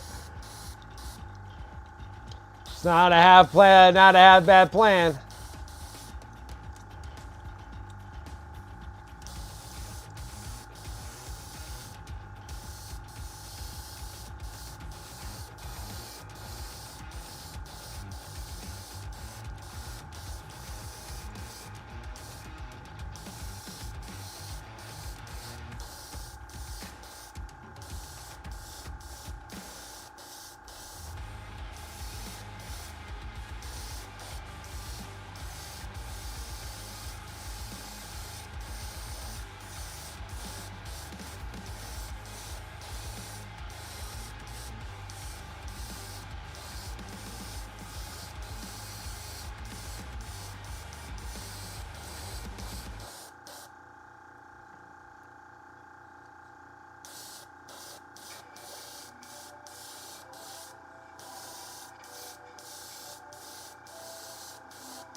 All right.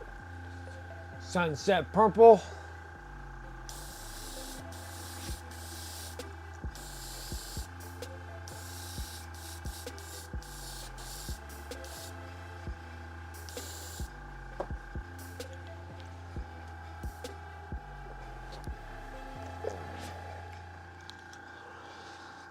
Huh.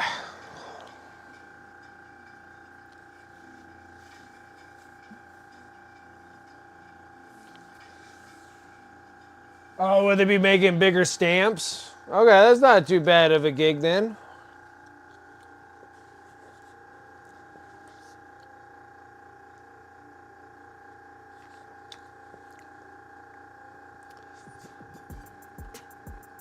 I would have figured that they would have made them big for the vehicles.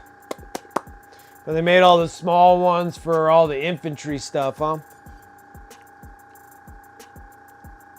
Well, that works. Yeah, this depends on how well things are going with their stamp thing.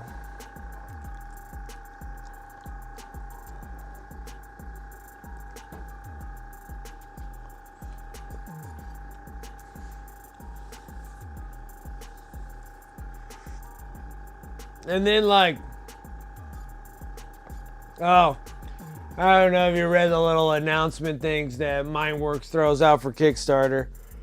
But, you know, it's all this apology for being late and whatnot, which I figured they were going to be late anyways for getting into a bigger facility. And then he talks about, like, going to start another Kickstarter next year. And I was just like, oh, boy. Oh, boy.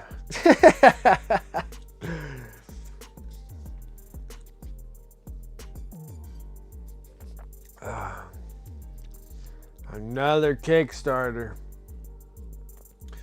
But then, like, the person that they're gonna do Kickstarter for, like, I'm like a booby kind of person, so they don't got it like how Braum did. I won't be that interested.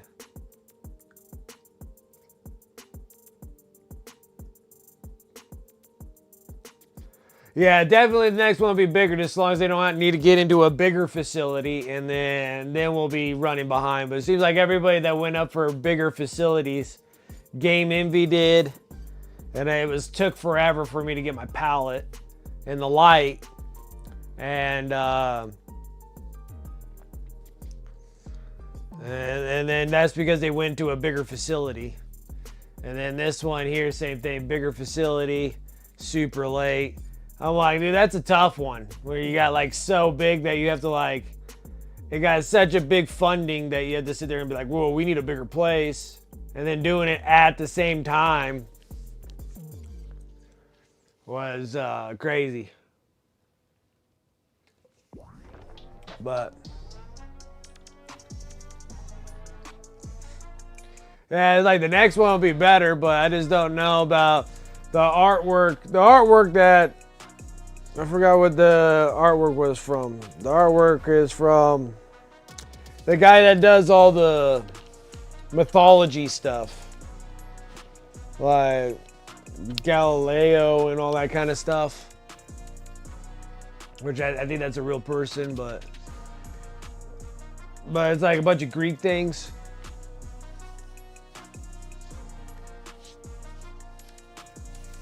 Or ancient texts or whatever. I forgot what the person that they were saying it was going to be. It's on his website because they do already have something that's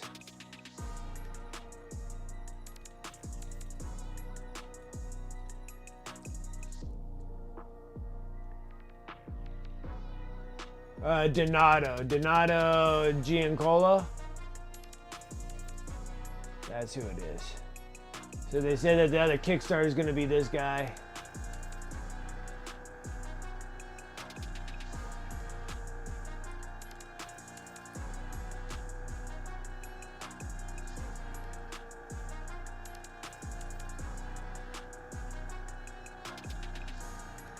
Prometheus.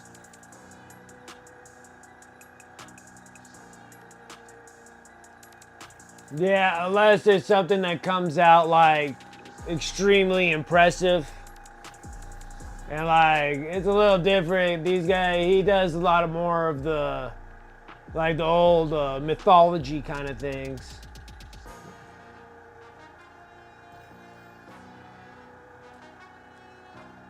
But we will.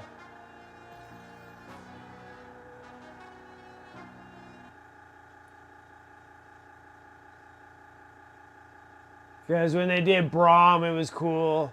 I thought if they did like, you know, Jody Muir, Patrick J. Jones. I like Patrick J. Jones's models, paintings and stuff.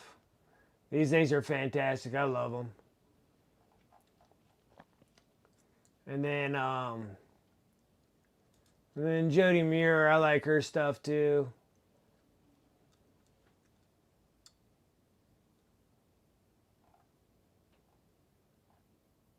So if they were gonna do ones for those, then that would have been neat.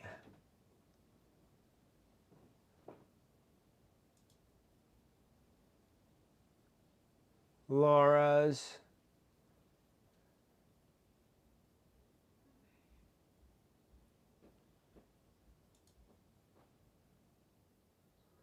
This one like has me like. This one's actually really cool. With the Valkyrie. If I could be able to paint the Valkyrie, that one was pretty neat too.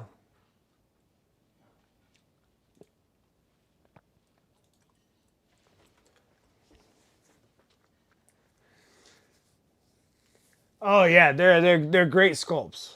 Like no kid, like no joke, they're great sculpts. Yeah, I would do Jody's and I would do Patrick J. Jones. Even that other one with the Valkyrie. I forgot what the name of it. I can't say it. Melavage Saran or whatever. The Valkyrie is pretty cool looking, but it's like the one and only.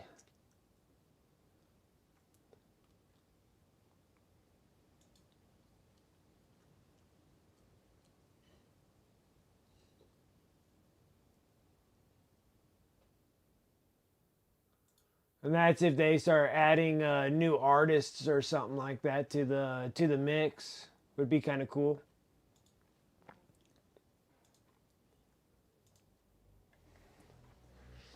Yeah, the Jody one for sure. Patrick J. Jones, I would do that one if they did one for that. And maybe they'll add new artists to the group and stuff, and we might see some other cool ones.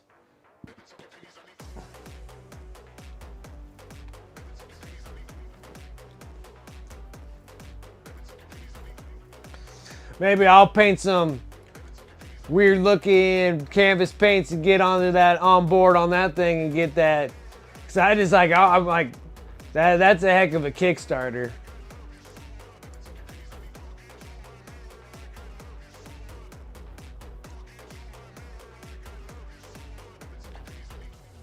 And there's supposed to be like really cool art prints and stuff like that. So yeah, it's really exciting stuff. It's just who they're gonna do for the next one for next year. I'm like, depends. Depends if there's some really cool stuff on there. It may surprise us. And I'll be like, oh, you can do boobies. And I'm all down for it. I'm a big sucker for those. A big old sucker for that. Alright. This thing looks nice and dry. We're going to sit here and hit it with the Haster Purple next. Same old song and dance. And there's only like one more of the Behemoth Hive fleet that we'll do after this one is getting the little dudes done, the Barbgaunts. And then we'll get over and start doing the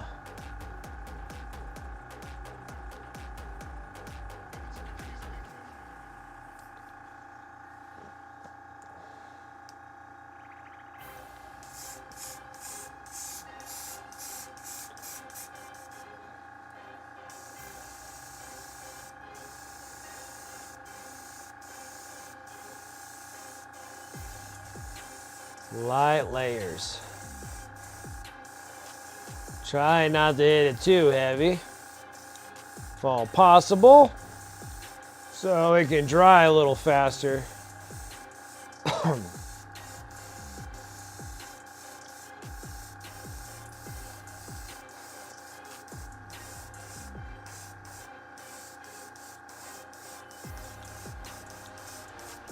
But I won't know, can't knock it until I see what gets provided on the next Kickstarter for that one.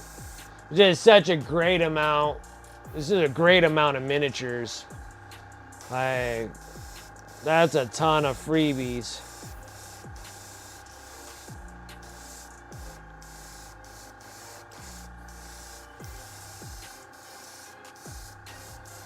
And then maybe they'll come out with like, maybe in the Kickstarter, maybe they'll come out with like another set, like a different color set of heavy body paints. But then I first got to try out the paints though, see if I even like them. But if I do like them, then that might not be a bad thing to try to get like a new set of paints. Like something with different colors or whatnot.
Perfect.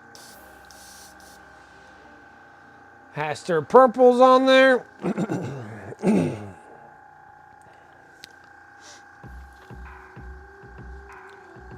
Give that a minute. I put it on a little lighter, so hopefully the last few times that I've done this, I put it on a little too heavy. Man, I'm still choking to death.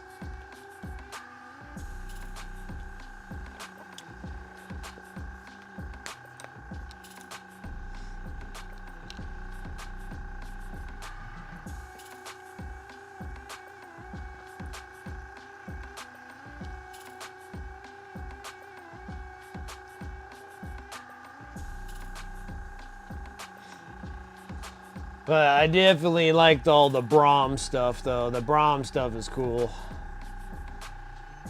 Like, Braum has a lot of that Frazetta, kind of look to it. They look good.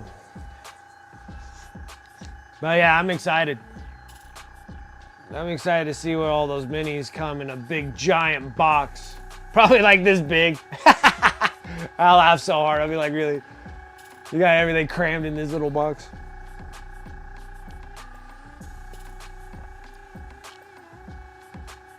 But maybe they'll start introducing new artists. That'd be kind of neat. I'll be down for that.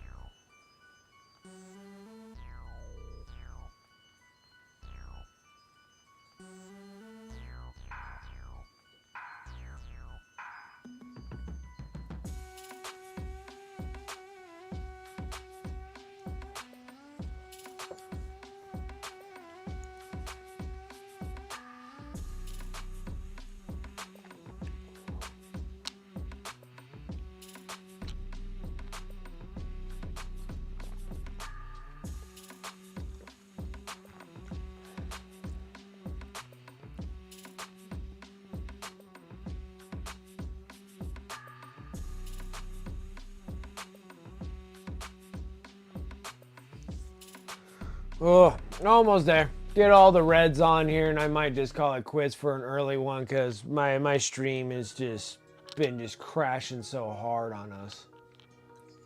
It's unfortunate.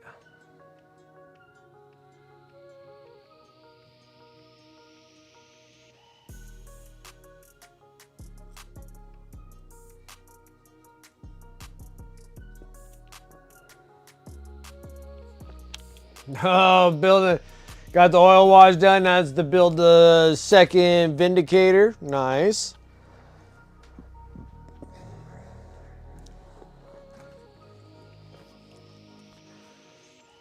Getting those Space Bros up and going. That's cool.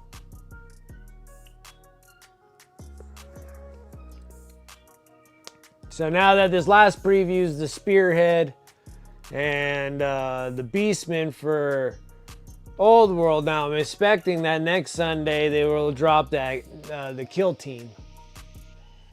Would be cool. And then we're getting into June, so they're going to be dropping that Horus Heresy 3.0 box. Another box. Another box. Another box.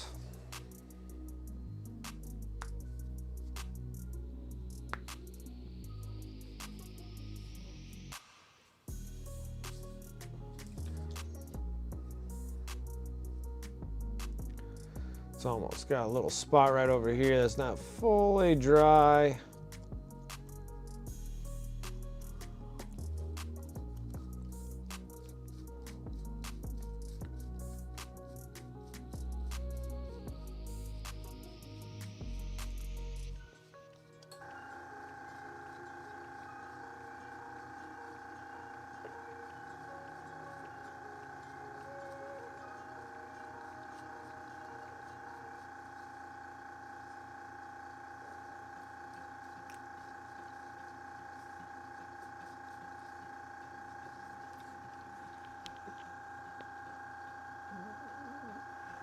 Well, maybe we gotta speed up the process here.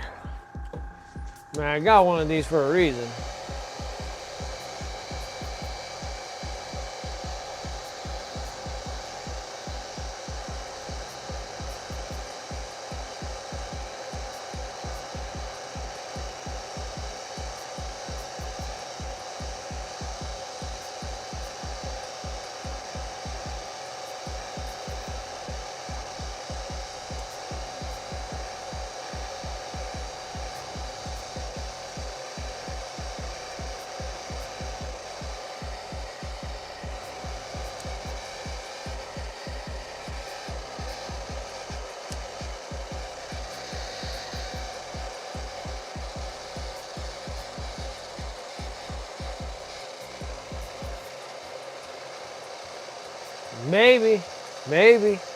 Maybe it'll give the Tyranids a little bit more of a boost that they need.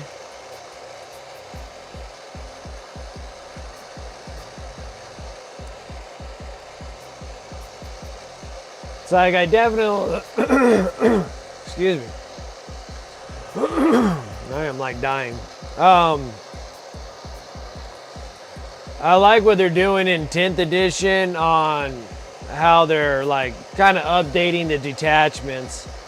Before they would just not get, like they would just put it through a cycling process like the previous editions. Previous editions, pretty much everything went in cycles. And then they gave everybody like a 2.0 box. But then they like nerf it right off the jump. So they would sell these books and then just nerf them really bad after the books come out for like a 2.0. But normally like Space Marines would get like a 2.0 and then everything else kind of fell behind with like a little bit of adjustments on points and stuff like that for like FAQs.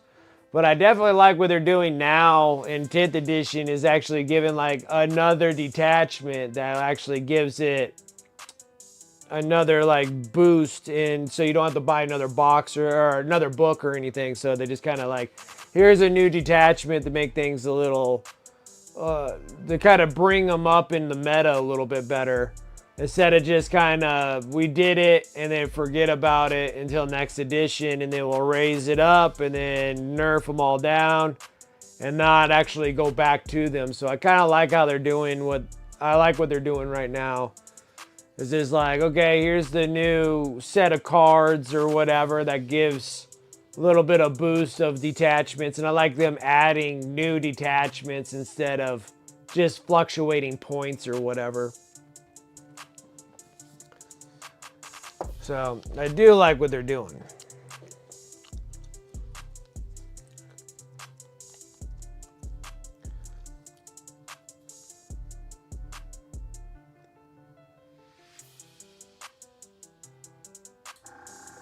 Because before it would just kind of suck. It'd be like, all right, I got the new edition, got the new like if Tyranids, like the Necrons and Space Marines last year. Or the last edition. Like 9th edition came. Space Marines were like really hot. Necrons were really hot. And then it just flatlined. And there was like no additional love back to them. They were just like, you were done. And all the other stuff was just more OP as it was going. It was outperforming also all the older codexes coming out. So it was kind of I felt like it was kind of lame, actually, to be honest. Yeah, well, it gives like let alone hope, but an opportunity to like make some comeback, especially when you first start or whatever, and you're just like, I'm going to be these Tyranids, they look so cool. And then it just like dies. And then they don't ever give attention back to it again. So I do like how they're doing 10th edition with that. So at least something's happening.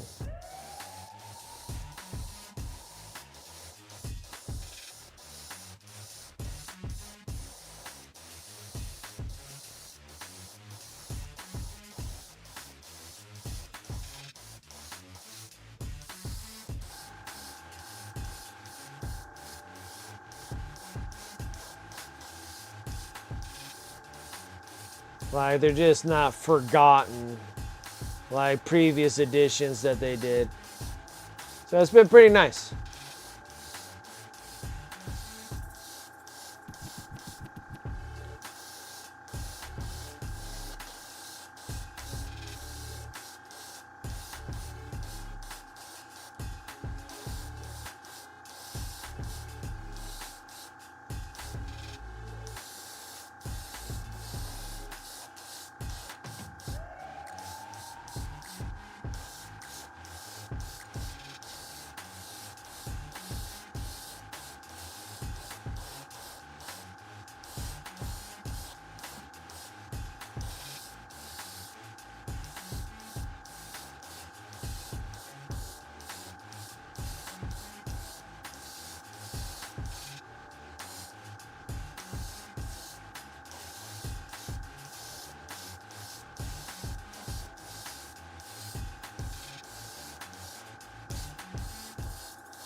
All right. I like it. And that was with the blood red.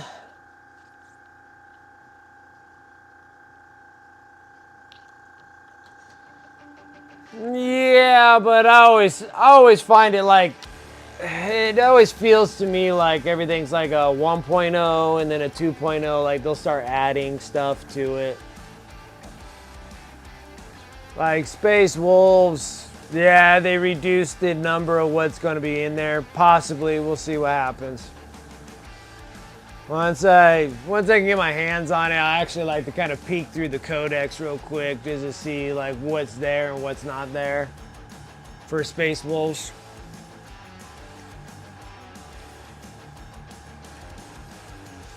But then I just feel like it'll be more like a 1.0, like a soft open, and then give you another one down the road. Or next edition or whatever. But since Space Wolves are so melee based anyways, I wouldn't be surprised if they were just like Assault Intercessors with jump packs. And then the characters that they have right now. And then just adding the other Primaris stuff to it.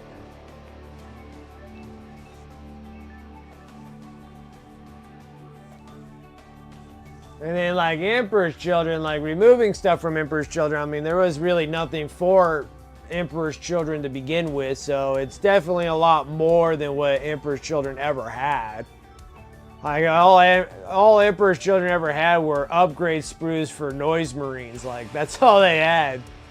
So it is like a big jump from what Emperor's Children have. They just took away some of the Chaos Space Marine units from Emperor's Children, but still Emperor's Children, you know, it's not like a refresh on Emperor's Children. Those are like brand new stated models. So at least they got something than just upgrade sprues. And a pretty cool Primarch. Well, yeah, like at least Emperor's Children got a Primarch.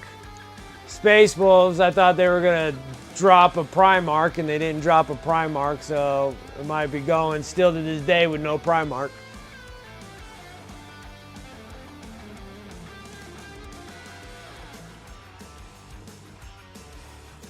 Or maybe it'll be like a Christmas release like last Christmas.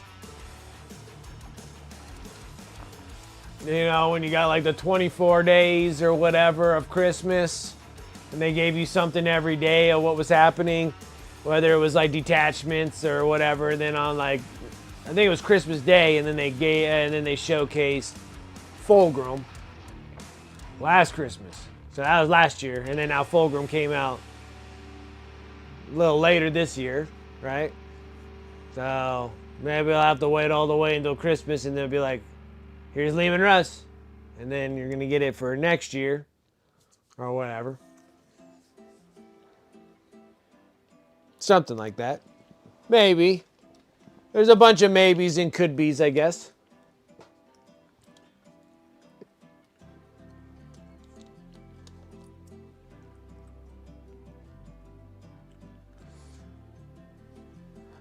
They can't use Forge Fiends either? I thought they could use Forge Fiends. I thought they just took away Hell Brutes. And then Predators and stuff. A lot of times in Chaos, you don't really use a whole lot of the vehicle stuff, but they used to use them pretty heavily back in like 6th edition, 7th edition, 5, 6, and 7.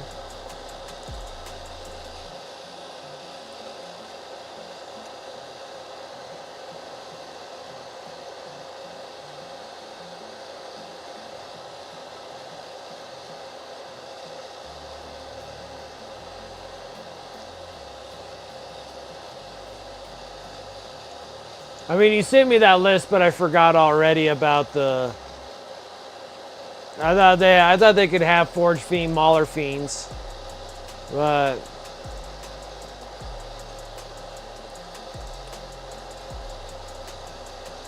even if they don't have that, and then like Cultists, because I think because they got the Tormentors and the whatevers.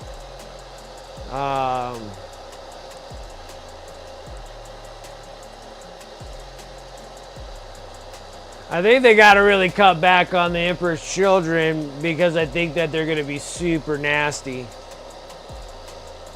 So they gave them too much. They gave them too much hitting power or firepower. Then they could be they could be something where they could get extremely nerfed.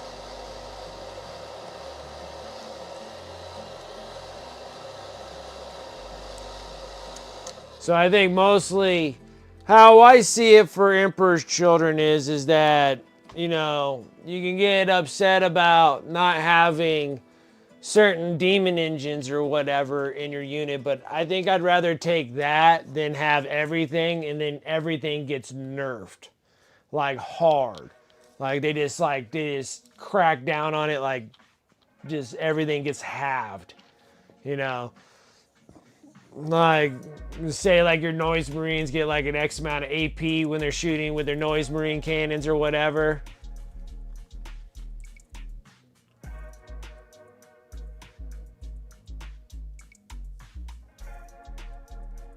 Yeah, but you don't really use bikers either in Chaos. Seldomly do you use bikers. Like, I tried using bikers when I was using World Eaters and it just didn't work that well. The bikers are kind of weak sauce anyways, like for bikes. Like they're just kind of weak sauce.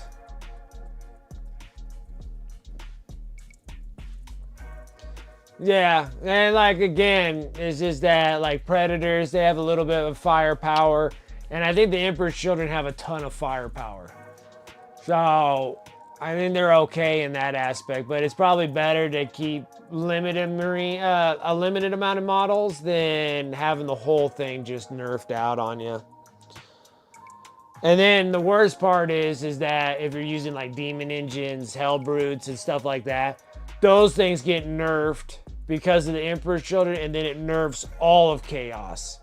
So I think it's probably best to remove them than actually nerf them across the board.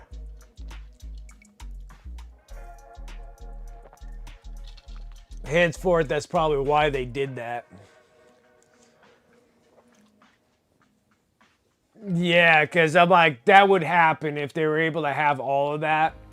If they were able to have, like, Hell Brutes and Forge Fiends and Predators, they would be extremely OP. Like, they'd be ridiculously OP. Because I think, like, the Noise Marines hit, like, really hard. And, like, whatever the Tormentors and whatever the other one's called, I think they're hard hitters as well. And then Fulgrim's a hard hitter. And then you got the Lord of whoever, the Slanesh demon or whatever. And that thing's a hard hitting son of a gun too. So if you're able to roll with one of those, and then I think that thing can be in like 3 different ways of a demon. I want to say Lord of Change, but I don't think it's the Lord of Change. Is it the Lord of Change or the Keeper of Secrets? I think it's Lord of Change. So if you got like the Lord of Change, and I think like the Lord of Change could be like 3 different kind of, like Lord of Change, and then you got like the other 2 or 3 other different kind of big demons. And if you're running that, and then you're running like 3 Demon Princes, and then you got all access to Hell Brutes, Predators, the Predator Cannons, and Forge Fiends and Mauler Fiends, I'm like, dude, you're gonna be like overly powered, like just ridiculously overly powered. And then they'll go around and go, okay, we're gonna have everything, we're gonna nerf it. And so they'll nerf all the Hell Brutes, the Forge Fiend, Mauler Fiends, the Predators, and then that gets hit all the way back to Chaos Space Marines. And so it just like, just completely just dunks the whole other factions because of that.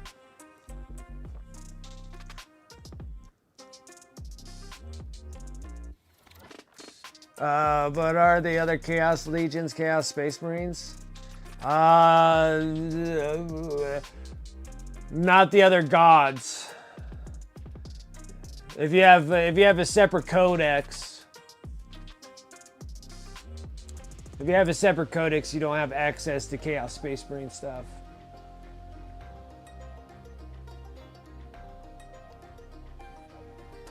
But like all the regular Chaos Legions, like Black Legion, like the Red Corsairs that I was talking about, because I can't use like Obliterators. Like Obliterators are amazing, but I can't use them in World Eaters. Yeah, it's kind of the same thing as Space Marines. You know, it's like you can use some but not all. Yeah, so they're just like Space Marines. Like you only have like limited access to certain things. You can't have ones than the other.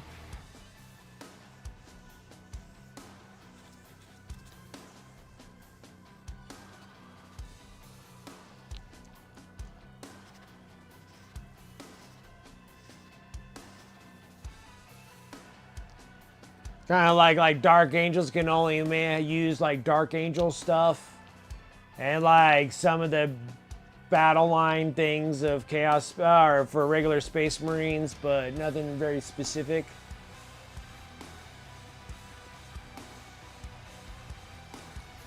Stuff like that.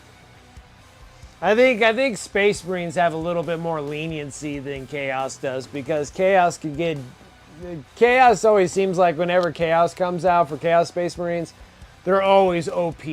Way more so than like Space Marines. Like they come out being extremely OP for what they do. Like Space Marines, you can have intercessors, and it's great that you can shoot twice on intercessors now. like that's awesome. You can double up your shots. Fantastic. But no Primaris, Primaris intercessors and stuff like that can carry a las cannon. You know, and so you have like Chaos Space Marine Legionnaires, and then like one can carry a las cannon. I'm like, are you kidding me? I'm like, that's awesome. Just being able to have 10 Legionnaires and one holding a las cannon is like, that is awesome. So you can sit there and just do some serious damage with just this little lonely little Space Marine. you can literally put the hurt on something. So they always do something with Chaos Space Marines that just kind of like over tops anything that they have for Space Marines.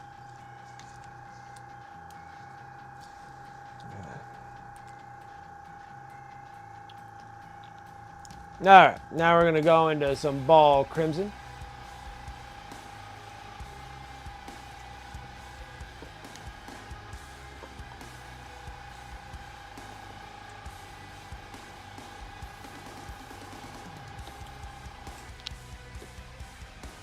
It says that hopefully later down the road, you know, Emperor's Children and World Eaters, they're the only two that got kind of the short end of the stick of getting actual specific for that Legion models.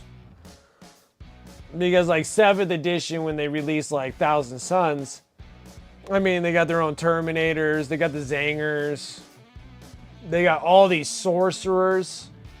Zanger sorcerers on discs. You know, you got Aramon and Magnus. And then you got like all these great sorcerers. Like I can't get over the sorcerers. It's just like a bazillion sorcerers. And then you got like a Warp Fiend.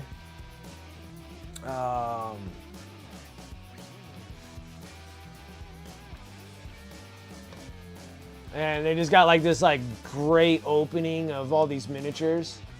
And then like 8th edition came out, and like Death Guard got like all these neat, like super cool models. Like just a massive amount of models.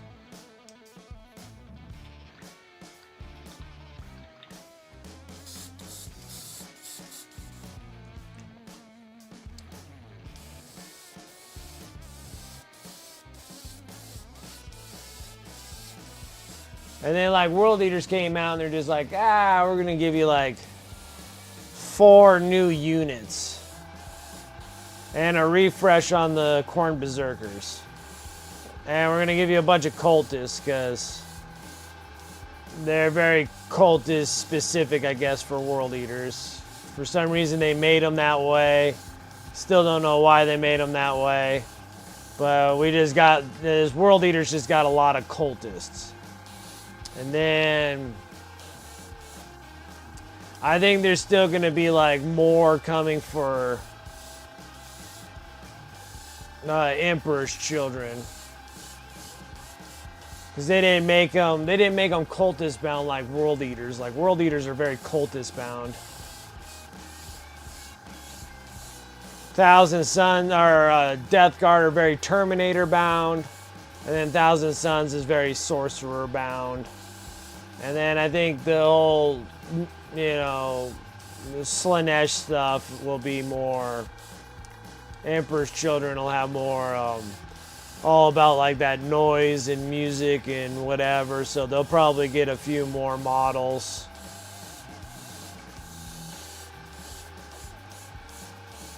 Down the road, like more units down the road. They might even get their own set of Terminators down the road. I just don't think World Eaters will get that stuff because they'll be more cultist bound. So it's almost like a horde army. You either have a whole bunch of horde of demons or a horde of cultists. It's like they kind of wrapped it around a theme, kind of.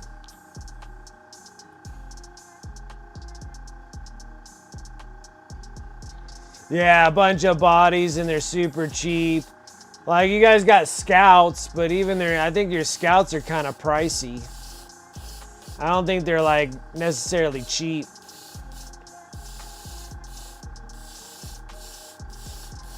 I think once they release like the gore mongers for World Eaters, I think you're gonna start seeing World Eaters getting up there.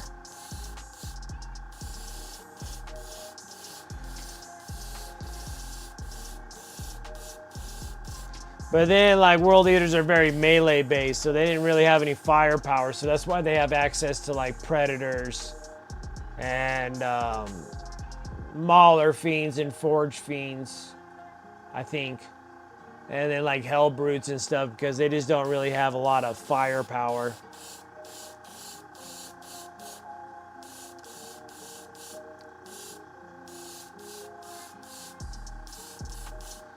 They really stuck them with like the lore of being just a melee fighting army.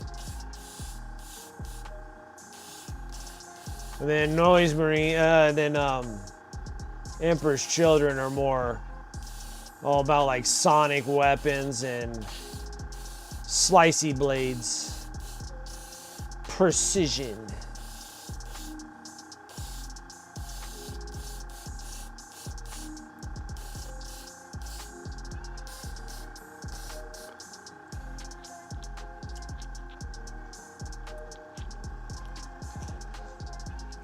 $70 points for 5. Yeah, I think cultists are even cheaper for 10.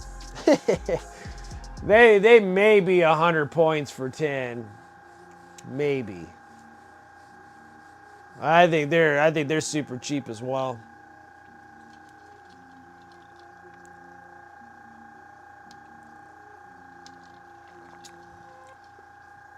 Like it's 70 points for 5, and I think like cultists are like 70 points for 100 or for 10. Cultists are cheap, but they die fast. Boy, they die fast. But you could probably spread them really good so nothing can drop behind you, holding up the back, holding up your deployment zone in your area. Stretching them super thin across the board so it's hard to do deep strike in your deployment. And then easy to go up and hold objectives as you're pushing heavier stuff across the board. But yeah. I love to get to my cultists, or I love to get to my World Eaters. Or unless you're running like all berserkers. If you're running all those berserkers, man, that's scary.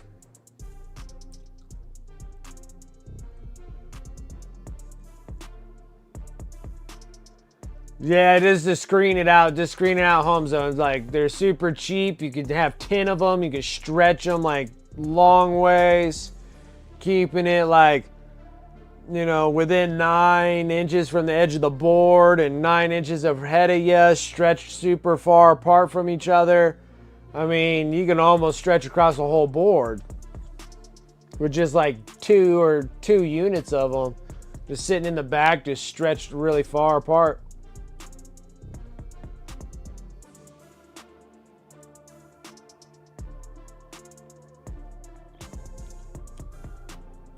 Then 1 ATV, 60 points, and you gotta watch. And it's close. Yeah, it's just 160 points just to screen your home. Yeah. Because I'm not actually sure how many. I don't know what the point countage is for cultists. But yeah, if you're stretching out 10 for half that, you know, that'd be kind of nice. You're just sitting there just like whoop, whoop. And then you can run more across the board, the mid objectives, push all your heavy hitters a little bit more into your opponent's deployment zone. Kind of get them all pinned up. You can use cultists kind of contest objectives or block movement of block a movement of somebody trying to move through. But it seems like they'll mow through them pretty fast.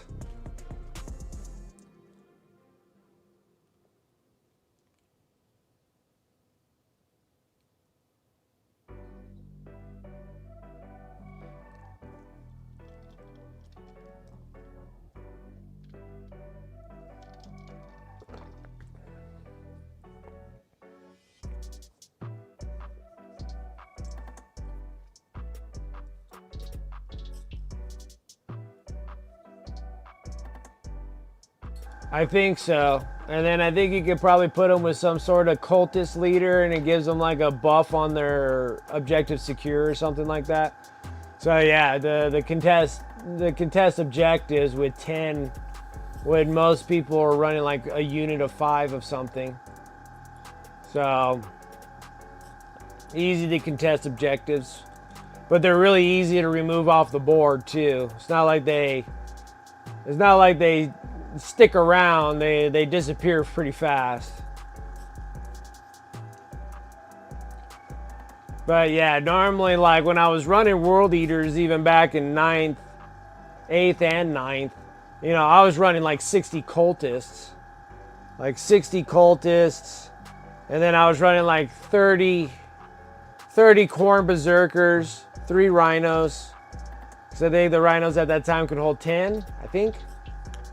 And yeah, just running like 10, yeah, 10, because I had 3 of them. So yeah, I think I was running 9 actually, and then I had like Karn the Betrayer in one, and then I had like the Dark Apostle in another, and then I had like something else in the third one, and then running them across the board. Had 60 cultists, you stretch out 20 cultists in the backfield, and then you're starting to move the other ones up just to kind of contest objectives and kind of blocking people in these big blobs.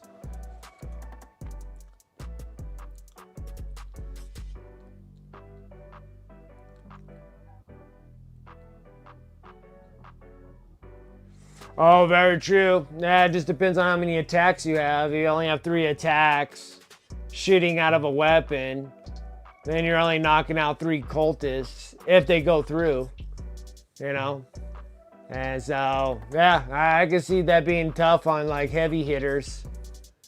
So trying to well balance yourself out for infantry is another thing too. Yeah, you gotta have a lot of shots. You gotta have a lot. Yeah, no, you're absolutely right. That's a benefit. I'm glad we're all snowballing an idea. Like, yeah, we need to run like 80 cultists. Playing a game. We're right on there, Dragoon.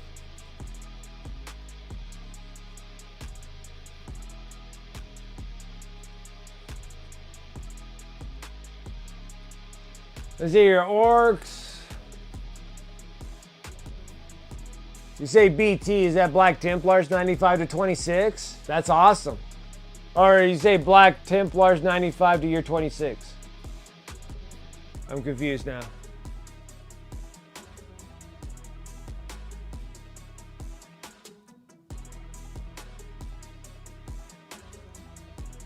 Yeah, we're in a rabbit hole right now, like 80 cultists.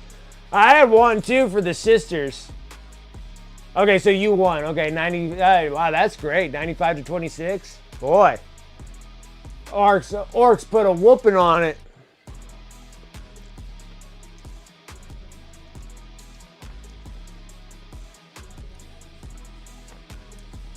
Yeah, it's definitely not the time for Black Templars to shine just yet. Not until a codex of some kind drops.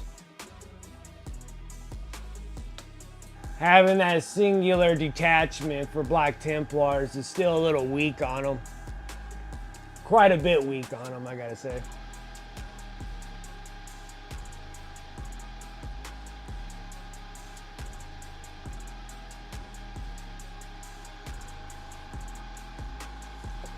Let's try to get this thing to dry.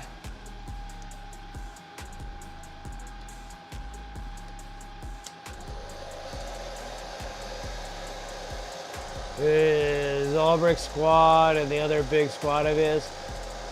Had him tabled in 4th turn. You had first go? All right.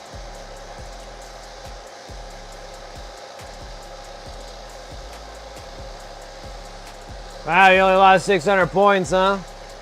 And another thing too, that's a big horde army for orcs. And not enough shooting for Black Templars to make it count, to knock out that many orcs. Like when you're playing orcs, like you gotta make sure you got lots of shots that you can sit there and go through.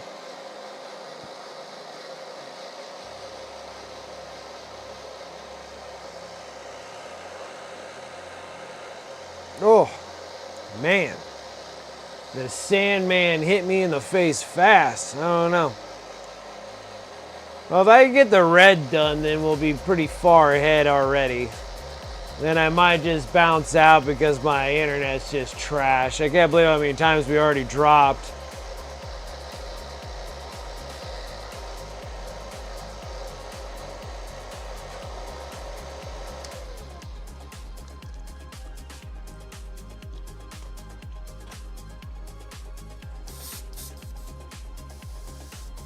Second coat of the Ball Crimson. And this should brighten it up to where we want it.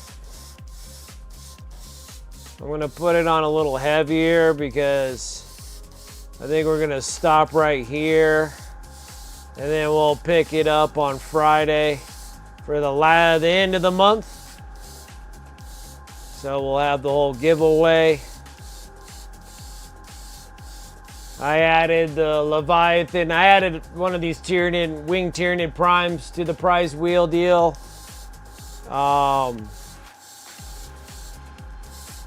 It's the Leviathan, the winged Tyranid prime, one of these dudes, but in the Leviathan High Fleet scheme. So I added that to the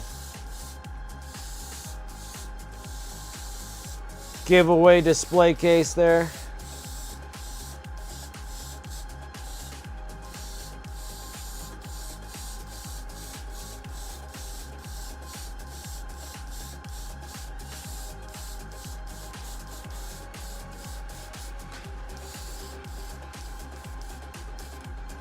Perfect.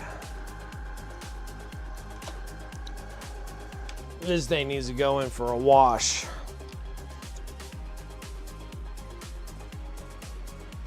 Yeah, so yeah, we're kind of pretty much done. I'm losing frames like crazy.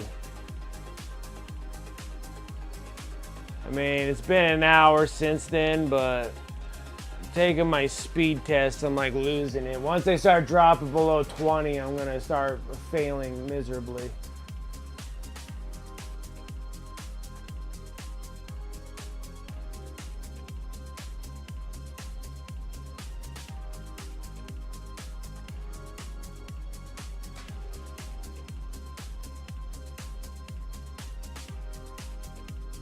Yeah, because I'm already dropping down to 60.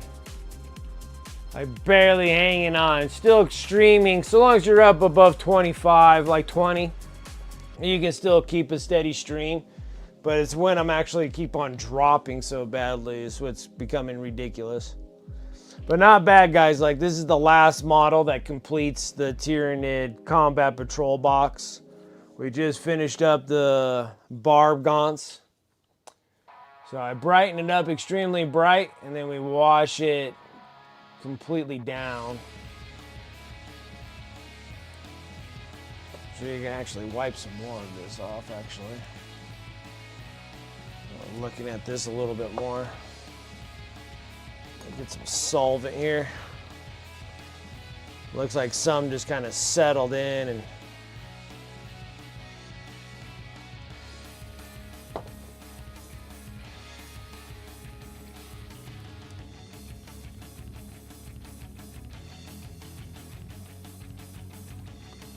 kind of reactivating this again.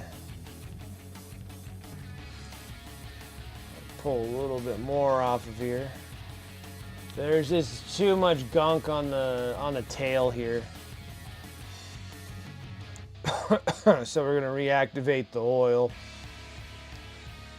Kind of pull a little bit more off.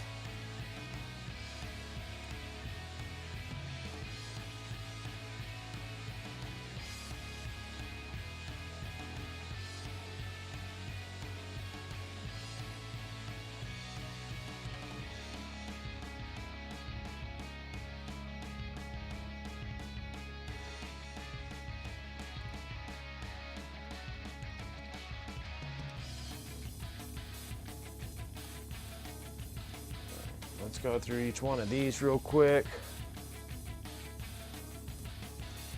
Actually, this one's not bad at all. We did all right on this one.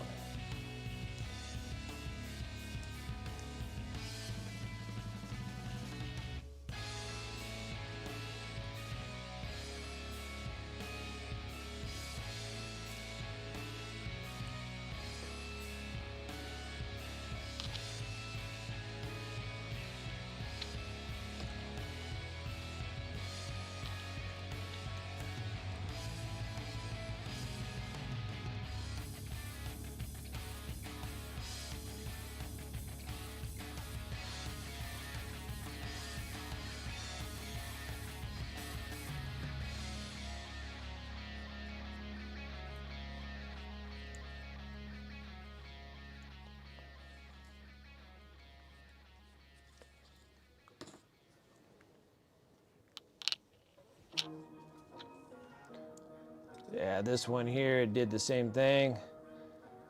Sometimes, like, I thought I removed all the oil off of it, and then once it starts drying, it'll puddle. Kind of settles in areas that I thought I removed.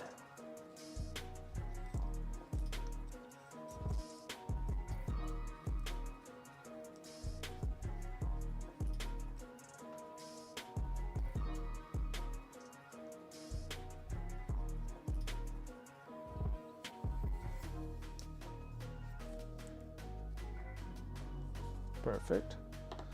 Like that. And the last one of the Barbgaunts. We got a little bit.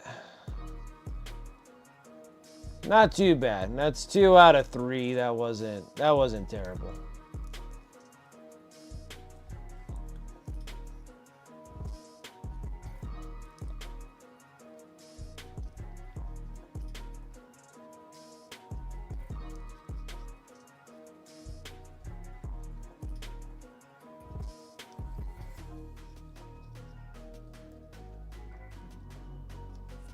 Okay, that's not bad.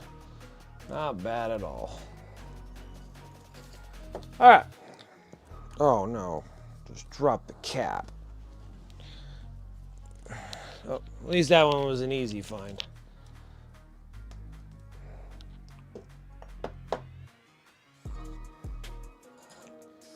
All right, so we got some Barbgaunts done. We got the red placed up on the winged Tyranid Prime. Works out great. And then we'll finish, we'll try to, I don't know if I'll be able to hit, it might take me until Tuesday to finish this dude. For some reason, the winged Tyranid Primes always take me a lot longer. I think it's just because we got so much flesh that we have to do on them. Because the blue and everything else is not like that hard. It's when we start doing the flesh, it gets really tight. difficult. But normally I pop the wings off. So once that's all done, we'll go into the blues. We'll pop the wings and then start working on the blue carapace and try to get all the blues done. Once we get the red and blue, pretty much everything else does fall in place quicker. But on the wing Tyranid primes, because I have the wings, they take a lot of flesh tones on those.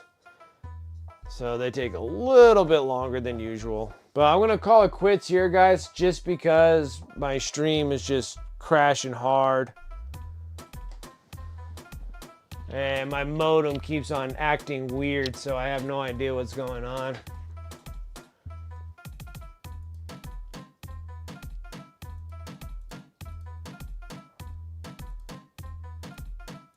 All right, so let's go ahead and close up shop. Thank you guys. I do appreciate you coming and hanging out. We did finish up the Barbgaunts. We did start on the wing Tyranid prime, so we did do the things that I was wanting to. I wanted to get a little bit further into the wing Tyranid prime, but since I'm losing so much upload speed, I don't know what the heck is going on. Thundercats. Nice. Thundercats, played by Henry Cavill. So yeah, thank you guys. Shout out to the sponsors above. You can use those commands in chat, or you can go over to my Discord, !Discord. You can go over to the sponsor affiliate links there. Please use the links, use the discount code, save some hobby dollars. And then on top of that, with the deals that I got going with the sponsors, I get a little kickback. No cost to you guys at all. But it helps me refill all my product. I need to make an order with Pro Acryl here, and I just got a gift card from them, so I'm going to be burning that thing up. Over on the Discord too, I still got Wicked Dice if you guys are interested in. Over there, I got eBay, !eBay. Pretty much everything that I paint on here goes over to eBay unless it's a commission piece or something that I'm doing myself. But right now, everything's been going over onto eBay. It's been really exciting on eBay. Yeah, I was just talking about that at the beginning of it, Red Smurf.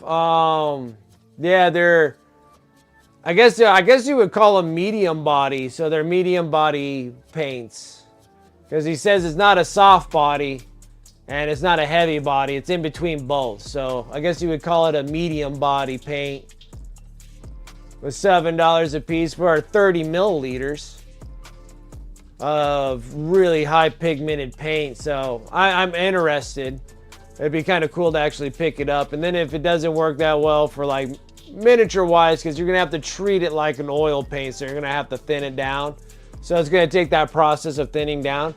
But the other thing is for that paint is that it might glaze easier, maybe, I don't know, because how you have to make it thick, you got to put some form of thicker pigments are high in it, but then also it has a thicker medium. So if you have a thicker medium in there, you might be able just to water glaze it, and it might glaze easier without having to use the glaze wash. So that's the other thing I was thinking about, because it might make non-metallic metals a little easier to do, maybe. But I'll actually have to order some and give it a shot. And then if it doesn't work, I'll just put it over onto canvas. So I'm going to be ordering a whole bunch of lightweight canvases so I can start getting into canvas painting again. And because I don't want to sit there and waste a bunch of oils doing oil on the heavy canvases that I have and screw things up, because oils are way more expensive than that. But yeah.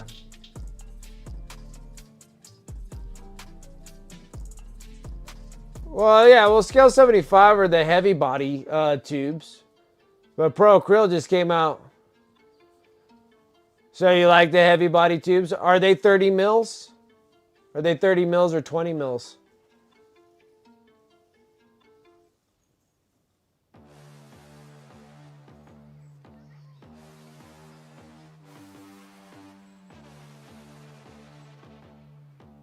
I'll have to look into it, but I don't know. I like after, oh, excuse me. Cottonwood trees. Ugh. They're 20s. Yeah.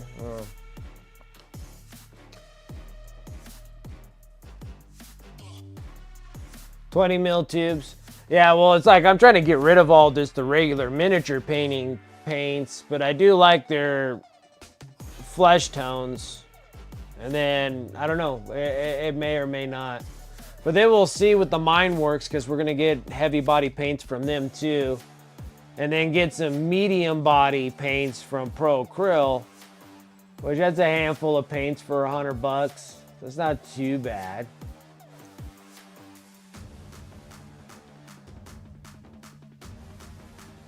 Yeah, it's like, it'll be curious to know about those. Then maybe the next Kickstarter will give us another range of heavy bodies. Yeah, I could buy just a couple to try out. No, that's a good call. I'll probably just get a couple of them just to see how it goes. Probably buy like the main colors. So it'd be like a white, black, and then get red, blue, and what, green? Red, blue, and green, and then I can kind of mix most of my colors there to get all the other colors, honestly.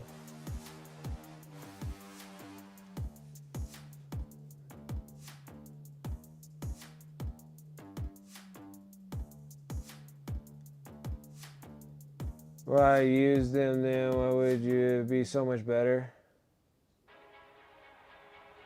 Yeah, it's like, well, heavy bodies, but the Pro Acryl is a medium body, so it's in between a soft and a heavy.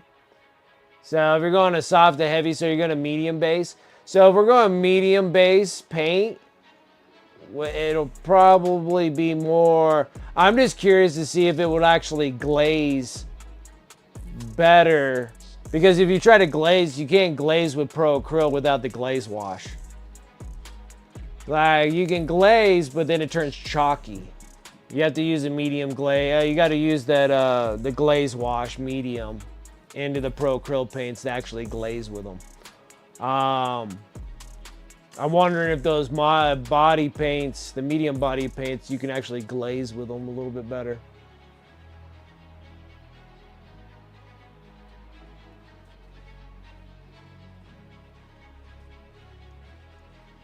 Well, it can't be any worse than freaking working with old school army painter. That stuff came out, looked like mud. You're just like, bleh, and it just like piles up. It'll like make the little poop circles, and then you're just like, water, pull them out, and then you can kind of fluctuate with that. But I've used so much different kinds of styles of paints. So I don't think that'll be too much of a deal for me, but I don't know. I'll give it a shot. I mean, I don't have any problems with giving them a shot. I'm trying to stay away from Scale 75, most of their stuff, and just kind of keeping a limited amount of Scale 75 stuff. Because the next paint set would be the AK interactive paints, because they're just such a huge line of different colors.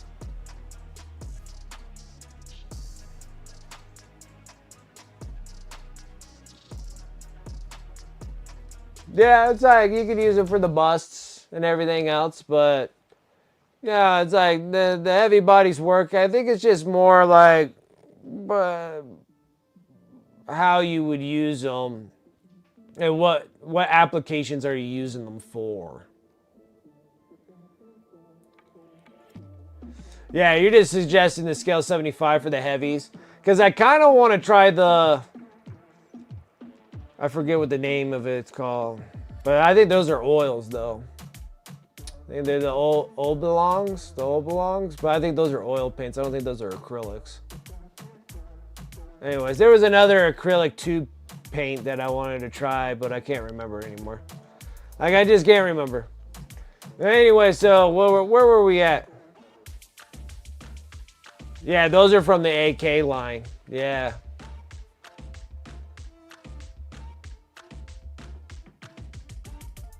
Yeah, the ABT 5002 are, yeah, okay, so those are oils. Okay, yeah, that was another one I wanted to kind of test out. But that's for oil paint, so.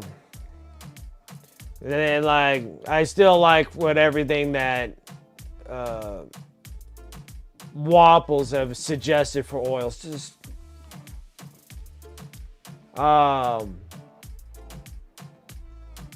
yeah, for Wapples, I suggested everything. Like the Williamsburg are excellent oils. And then the other one that he recommended, I didn't think that I had no idea, so I gave that a try. That's an excellent oil, and I forgot what the heck the name is. It's like an R something R. They both begin with R's.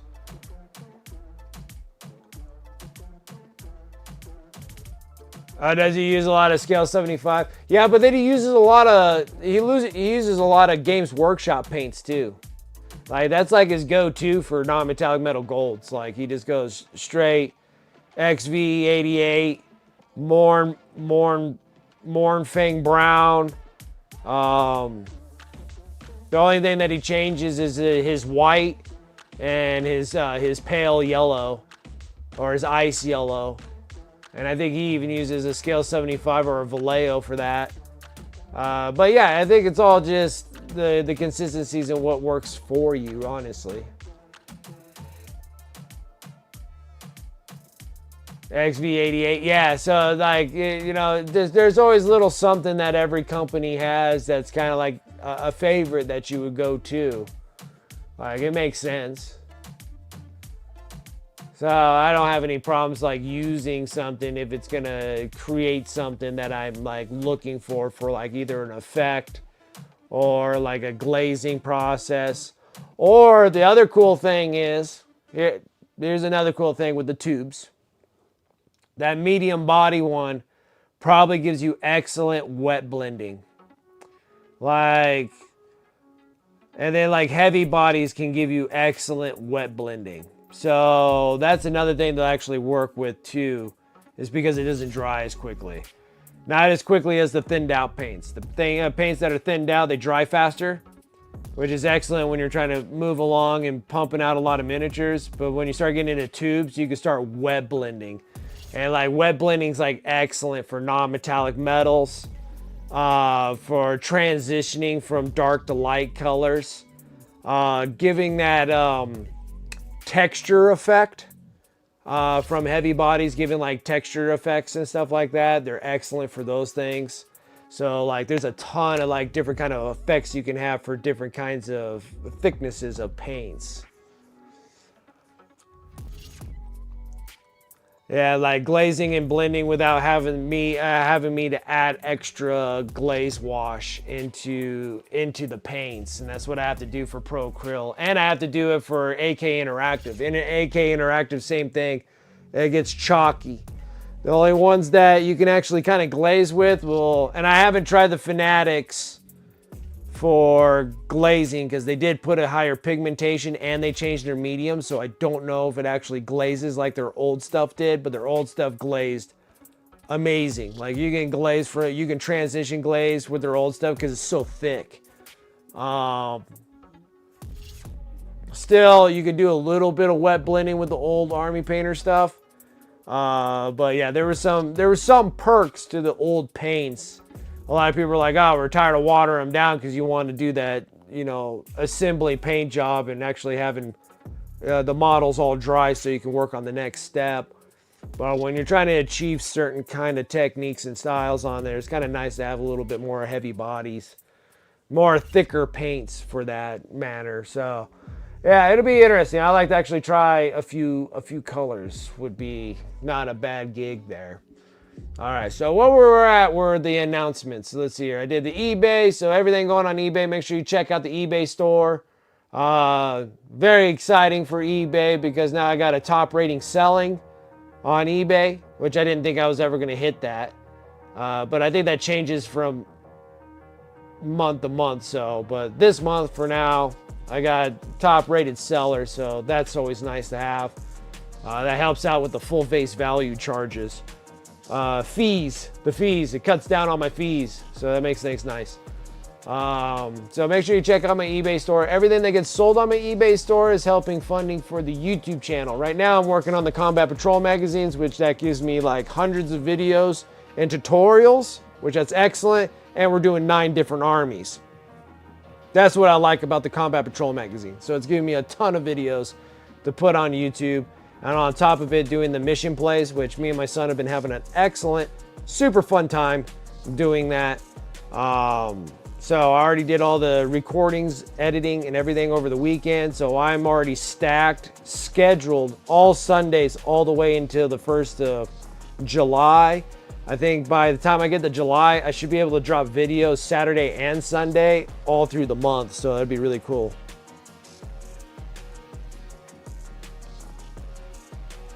It is a lot to watch. And that was on certain things that I was doing. And I think maybe, and I was cutting it down. Like I was cutting it down by a lot. Like those were like 3 hours of recordings. I cut it down to like 50 minutes. I am trying to cut it down as short as I possibly can. I'm doing some different things. I agree with you 100%. I'm doing some things now where I'm not doing like all 5 at once. I'm just doing like just the one, and then doing all the other ones, and then doing the recording on just that one for the next step, and then following the other ones. I'm doing my best to try to cut those things down. I want to get them down to like 20 minutes max. And then the mission plays, I cut out the builds, primes and varnishes. I cut all those out, and then just doing the gameplay. So the gameplays now with me and my son are just down to like 15 minutes. Yeah, and then like the gameplay is like 10-15 minutes. Like 15, I think we're right around 15 minutes per each mission. 15-20 minutes. So I cut that right down just doing those missions that are in the Combat Patrol magazines. And then I believe my Barbgaunt, because it was a row of 5, I cut that down, and I think I'm right down to like 20 to 30 minutes. I'm within that. I agree with you, because like the Space Burrows were too long, way too long. I'm trying to cut them down as short as I can. I think the problem I had is that they had these decorated bases on them. Like the Captain and Terminator armor had this ridiculous base, and that like ate up a bunch of time just doing the base, because it's doing another Tyranid, like a dead Tyranid. And same thing with the Infernus Captain. And then like the Infernus Squad, that's what I started learning from that. After doing the whole Infernus Squad, I was like, I need to cut this down even further. So single topic instead of a whole model. Well, we'll get there. We'll get there when I get there, when I actually get something that I can actually break down a model for multiple different things. But I mean, yeah, I could do like, you know, this is how you do your base mid-tone highlights on Ultra Bros. And then this is how you do all your, trims. And then this is how you do edge highlights. I mean, I could break them down further down than that. Like I could take the video and even cut it down even lower, and then do like little 5-minute dealios, like 10-minute dealios. So it just kind of depends on how we're doing things. Like it'd be one thing if I'm doing like non-metallic metal gold. Like that takes a rough amount of time. How we do swords, non-metallic metal swords, or power blades, or something like super specific like that. But none of the models I really had were like that anyways.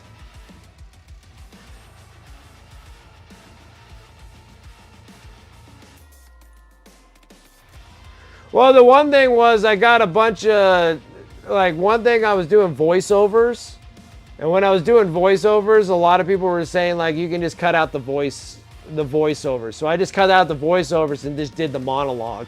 Now I think maybe I could do the monologue of the paint scheme, and then like kind of cut back and forth of what I'm gonna be attempting for the next thing, and say something about that. But a lot of people just like that full monologue just going.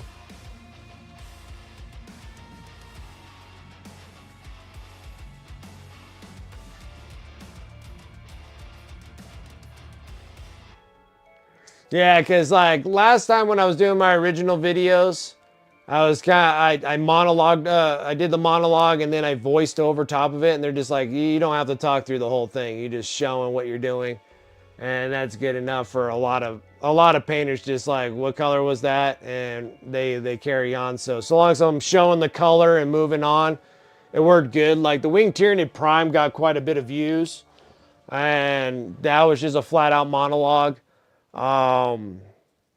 I think things right now is that Tyranids and Space Marines are kind of beginning of 10th edition and everybody's kind of over it. I think videos will start picking up more when I'm doing different things like the Eldari, like doing the Eldars, doing Chaos Space Marines, doing the, the Imperial Guard. Probably orcs would probably be good too. I think everybody's kind of over Tyranids and over Space Marines. Like, I think that's what most of the case is that people are kind of over those two things. Because I think that's what's just been blasted for so long for 10th edition was Tyranids and Space Marines, and it was just a lot. And people kind of want to see different things. So I think it'll change a little bit more. My big thing is just trying to cut down the video. So I'll try working on cutting the video down even shorter on the next ones that are coming out. Because yeah, I do agree. I always thought that anything that's over 30 is way too long. But it was so hard for me to cut it down even more because of how I recorded it. So I just kind of went with it. So now I'm going to change how I do my records. So when I'm recording in the paint jobs, if I cut them down shorter, it'll be a lot better. Because a lot of people are like, oh, this is how I do non-metallic metal, but they only do it on like a leg. Like I get stuff like that. But then a lot of people want like a full completed video as well. So I had people just message me for certain things. So it's like a hit and miss on everything that I'm doing. So we'll get there until we can fine tune something. But I think it'll fine tune it to something. But that's not really the big thing I want to do for the YouTube, is just doing a bunch of stinking YouTube tutorials, because there's like 1,000 YouTubers doing tutorials and ones that are way more well known than I am doing tutorials.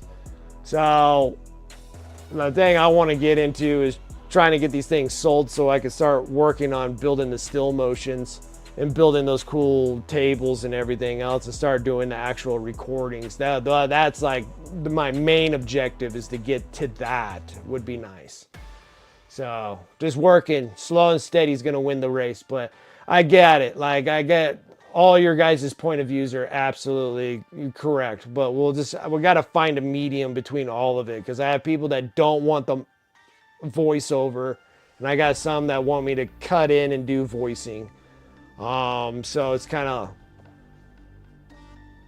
yeah, there's a lot of display painters. I mean, there's tons. There's so many. And that's what I was doing, was like full army paint jobs. And I thought that the Combat Patrol magazine would work perfect, because we're knocking out 9 different Combat Patrol magazine or Combat Patrol boxes of 9 different armies. So I always thought, I think it'll pick up a little bit more pace of viewers want to watch when I start getting into things that are not Tyranids and not Space Marines. But I still got like 10 more magazines before we get that far. And then we start working on Eldari. Like, I don't see a whole lot of people painting Eldar models. Like, actually like full like army set models. I've seen them do Tyranids. I've seen them do Space Marines. Chaos here and there. Normally they're always doing demon engines or whatnot. Yeah, and I'm starting to stay consistent with it, and it is, and it's picking up. I'm still breaking records like every day on the YouTube thing, just because I'm just doing it so consistently, and that's the big kicker right now. But I do agree, I need to cut the videos down a lot shorter, and that's what I've been doing. So like the Barbgaunts got cut down like tremendously. It's a lot for 5 miniatures, and so I just cut it down to just the 1 miniature, breaking it down even smaller, shorter videos. Me and my son playing, it's down to like 15-minute videos, and we don't even have to cut it. Like, I don't have to edit it or anything. I had to edit some of the stuff that was kind of starting out, intros and whatnot, and because we just couldn't keep a straight face for nothing. And some of the stuff I kept in there because they were so funny. I had to keep them.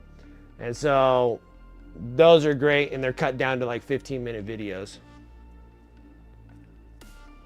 Well, you gotta say it's more than that, because I got a video getting uploaded every Sunday, right? And that's just specifically for that. But then I multi-stream too, so that's always required. That always shows that it's another upload to YouTube. So I'm literally doing 3 videos of YouTube videos a week, with 2 live streams and a solid YouTube video. And then I think that now that I'm so caught up on the magazines, and they're going to be a little bit easier from here on out, that I should be able to do 2 videos, a Saturday and a Sunday drop, and do a Saturday, this is how I paint it, and this is how we're playing it. Painting, you know, that kind of thing. It'll help, and once it starts gaining, it'll be great. And then once I can get into the thing that I really want to get to, and that's what I want to show on YouTube, is that. I watched building these awesome tables with all these smoke and water deals and all these other things on the tables, and then actually doing the still motions with the Kill Team guys. That's why I keep on buying the Kill Team boxes, because it will get to that point. And then I can start doing all the Kill Team things, and I think that'll be fun.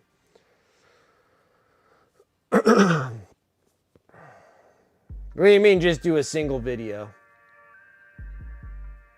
But just a single video a week? Is that what you mean?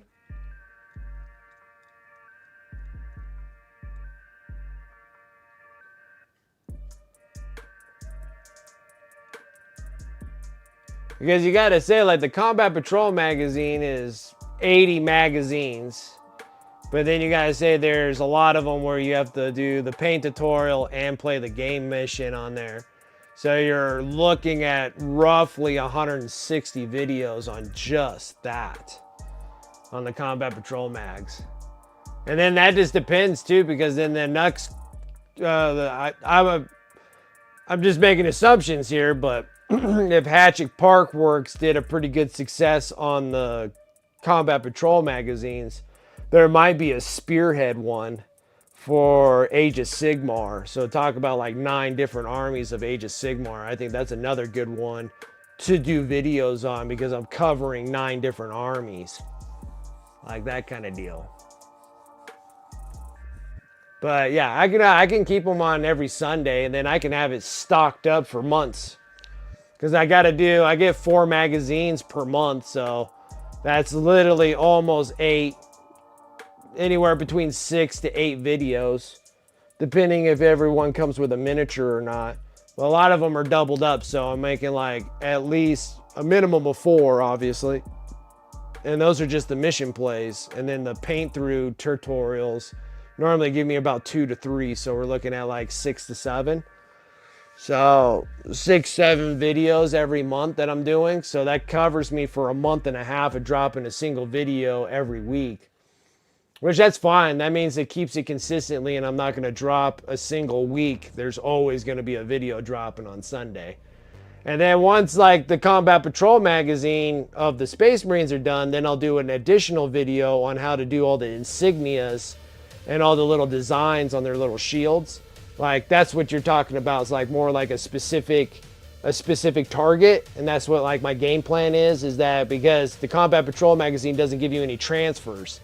So we'll just do the freehand work on each little miniature. Like, this is how I do the Ultra Bro sign. This is how we do the little shield thing on their chest. This is how we're gonna do, you know, whatever. This is how we're gonna freehand the little ribbon thing and put a, you know, Libre on there or something like that. And this is how we do the freehand of the, you know, drawing stuff on them. So, but everything's in the works. It'll hone together into some form or another, but I am taking all your guys' input. All your guys' input's important. So I'm taking everything that I can possibly take from the YouTube videos. And yes, big one is we gotta cut that. I gotta cut the videos down even shorter. So I'm changing the way I'm recording. So that is a deal there. Back to spieling. let's see, we did eBay, we did YouTube. On YouTube, if you guys are seeing me on YouTube, please give a like, please give a follow, subscribe to the channel. I really do appreciate that, so thank you guys. For that, we're getting close. We're almost to 200. It is picking up subscribers, so thank you for going over there and subscribing to my channel. I'm hoping to get it as high as Twitch would be nice. We'll see how it goes in the next 6 months, if we can actually get that in a full solid year. But I don't think I did. The Combat Patrols didn't come out until 3 months ago. So that's when I started being like really consistent with it. So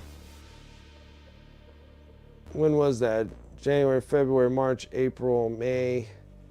They came out in March, April, May. Yeah, so they came out in March. So we got all the way until next March. So let's see how we go there. If I can pick up maybe 1,000 or 500 subscribers by March, that'd be great. If I can get to 1,000, that's even better. But we'll see how it goes if we can pick up some pace on that. And also make sure you guys follow me over on my socials on Instagram. I've been slacking hard on that, so I'll try. I'm trying. It's been a lot of hours of everything. But other than that, guys, that is it. I am done for today. Let me go over to my Twitch. Let's see who else is on and going.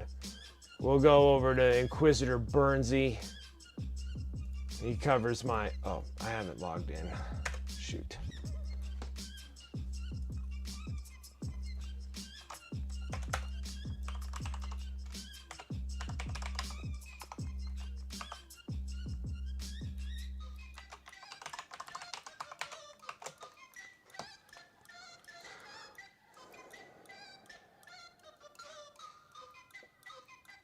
Nope, that's not what I want.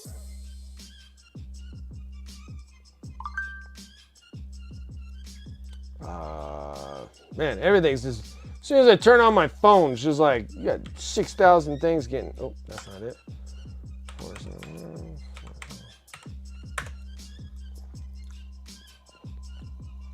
Okay, now we're in it. All right, now let's go ahead and do our raid here. Raid into Inquisitor.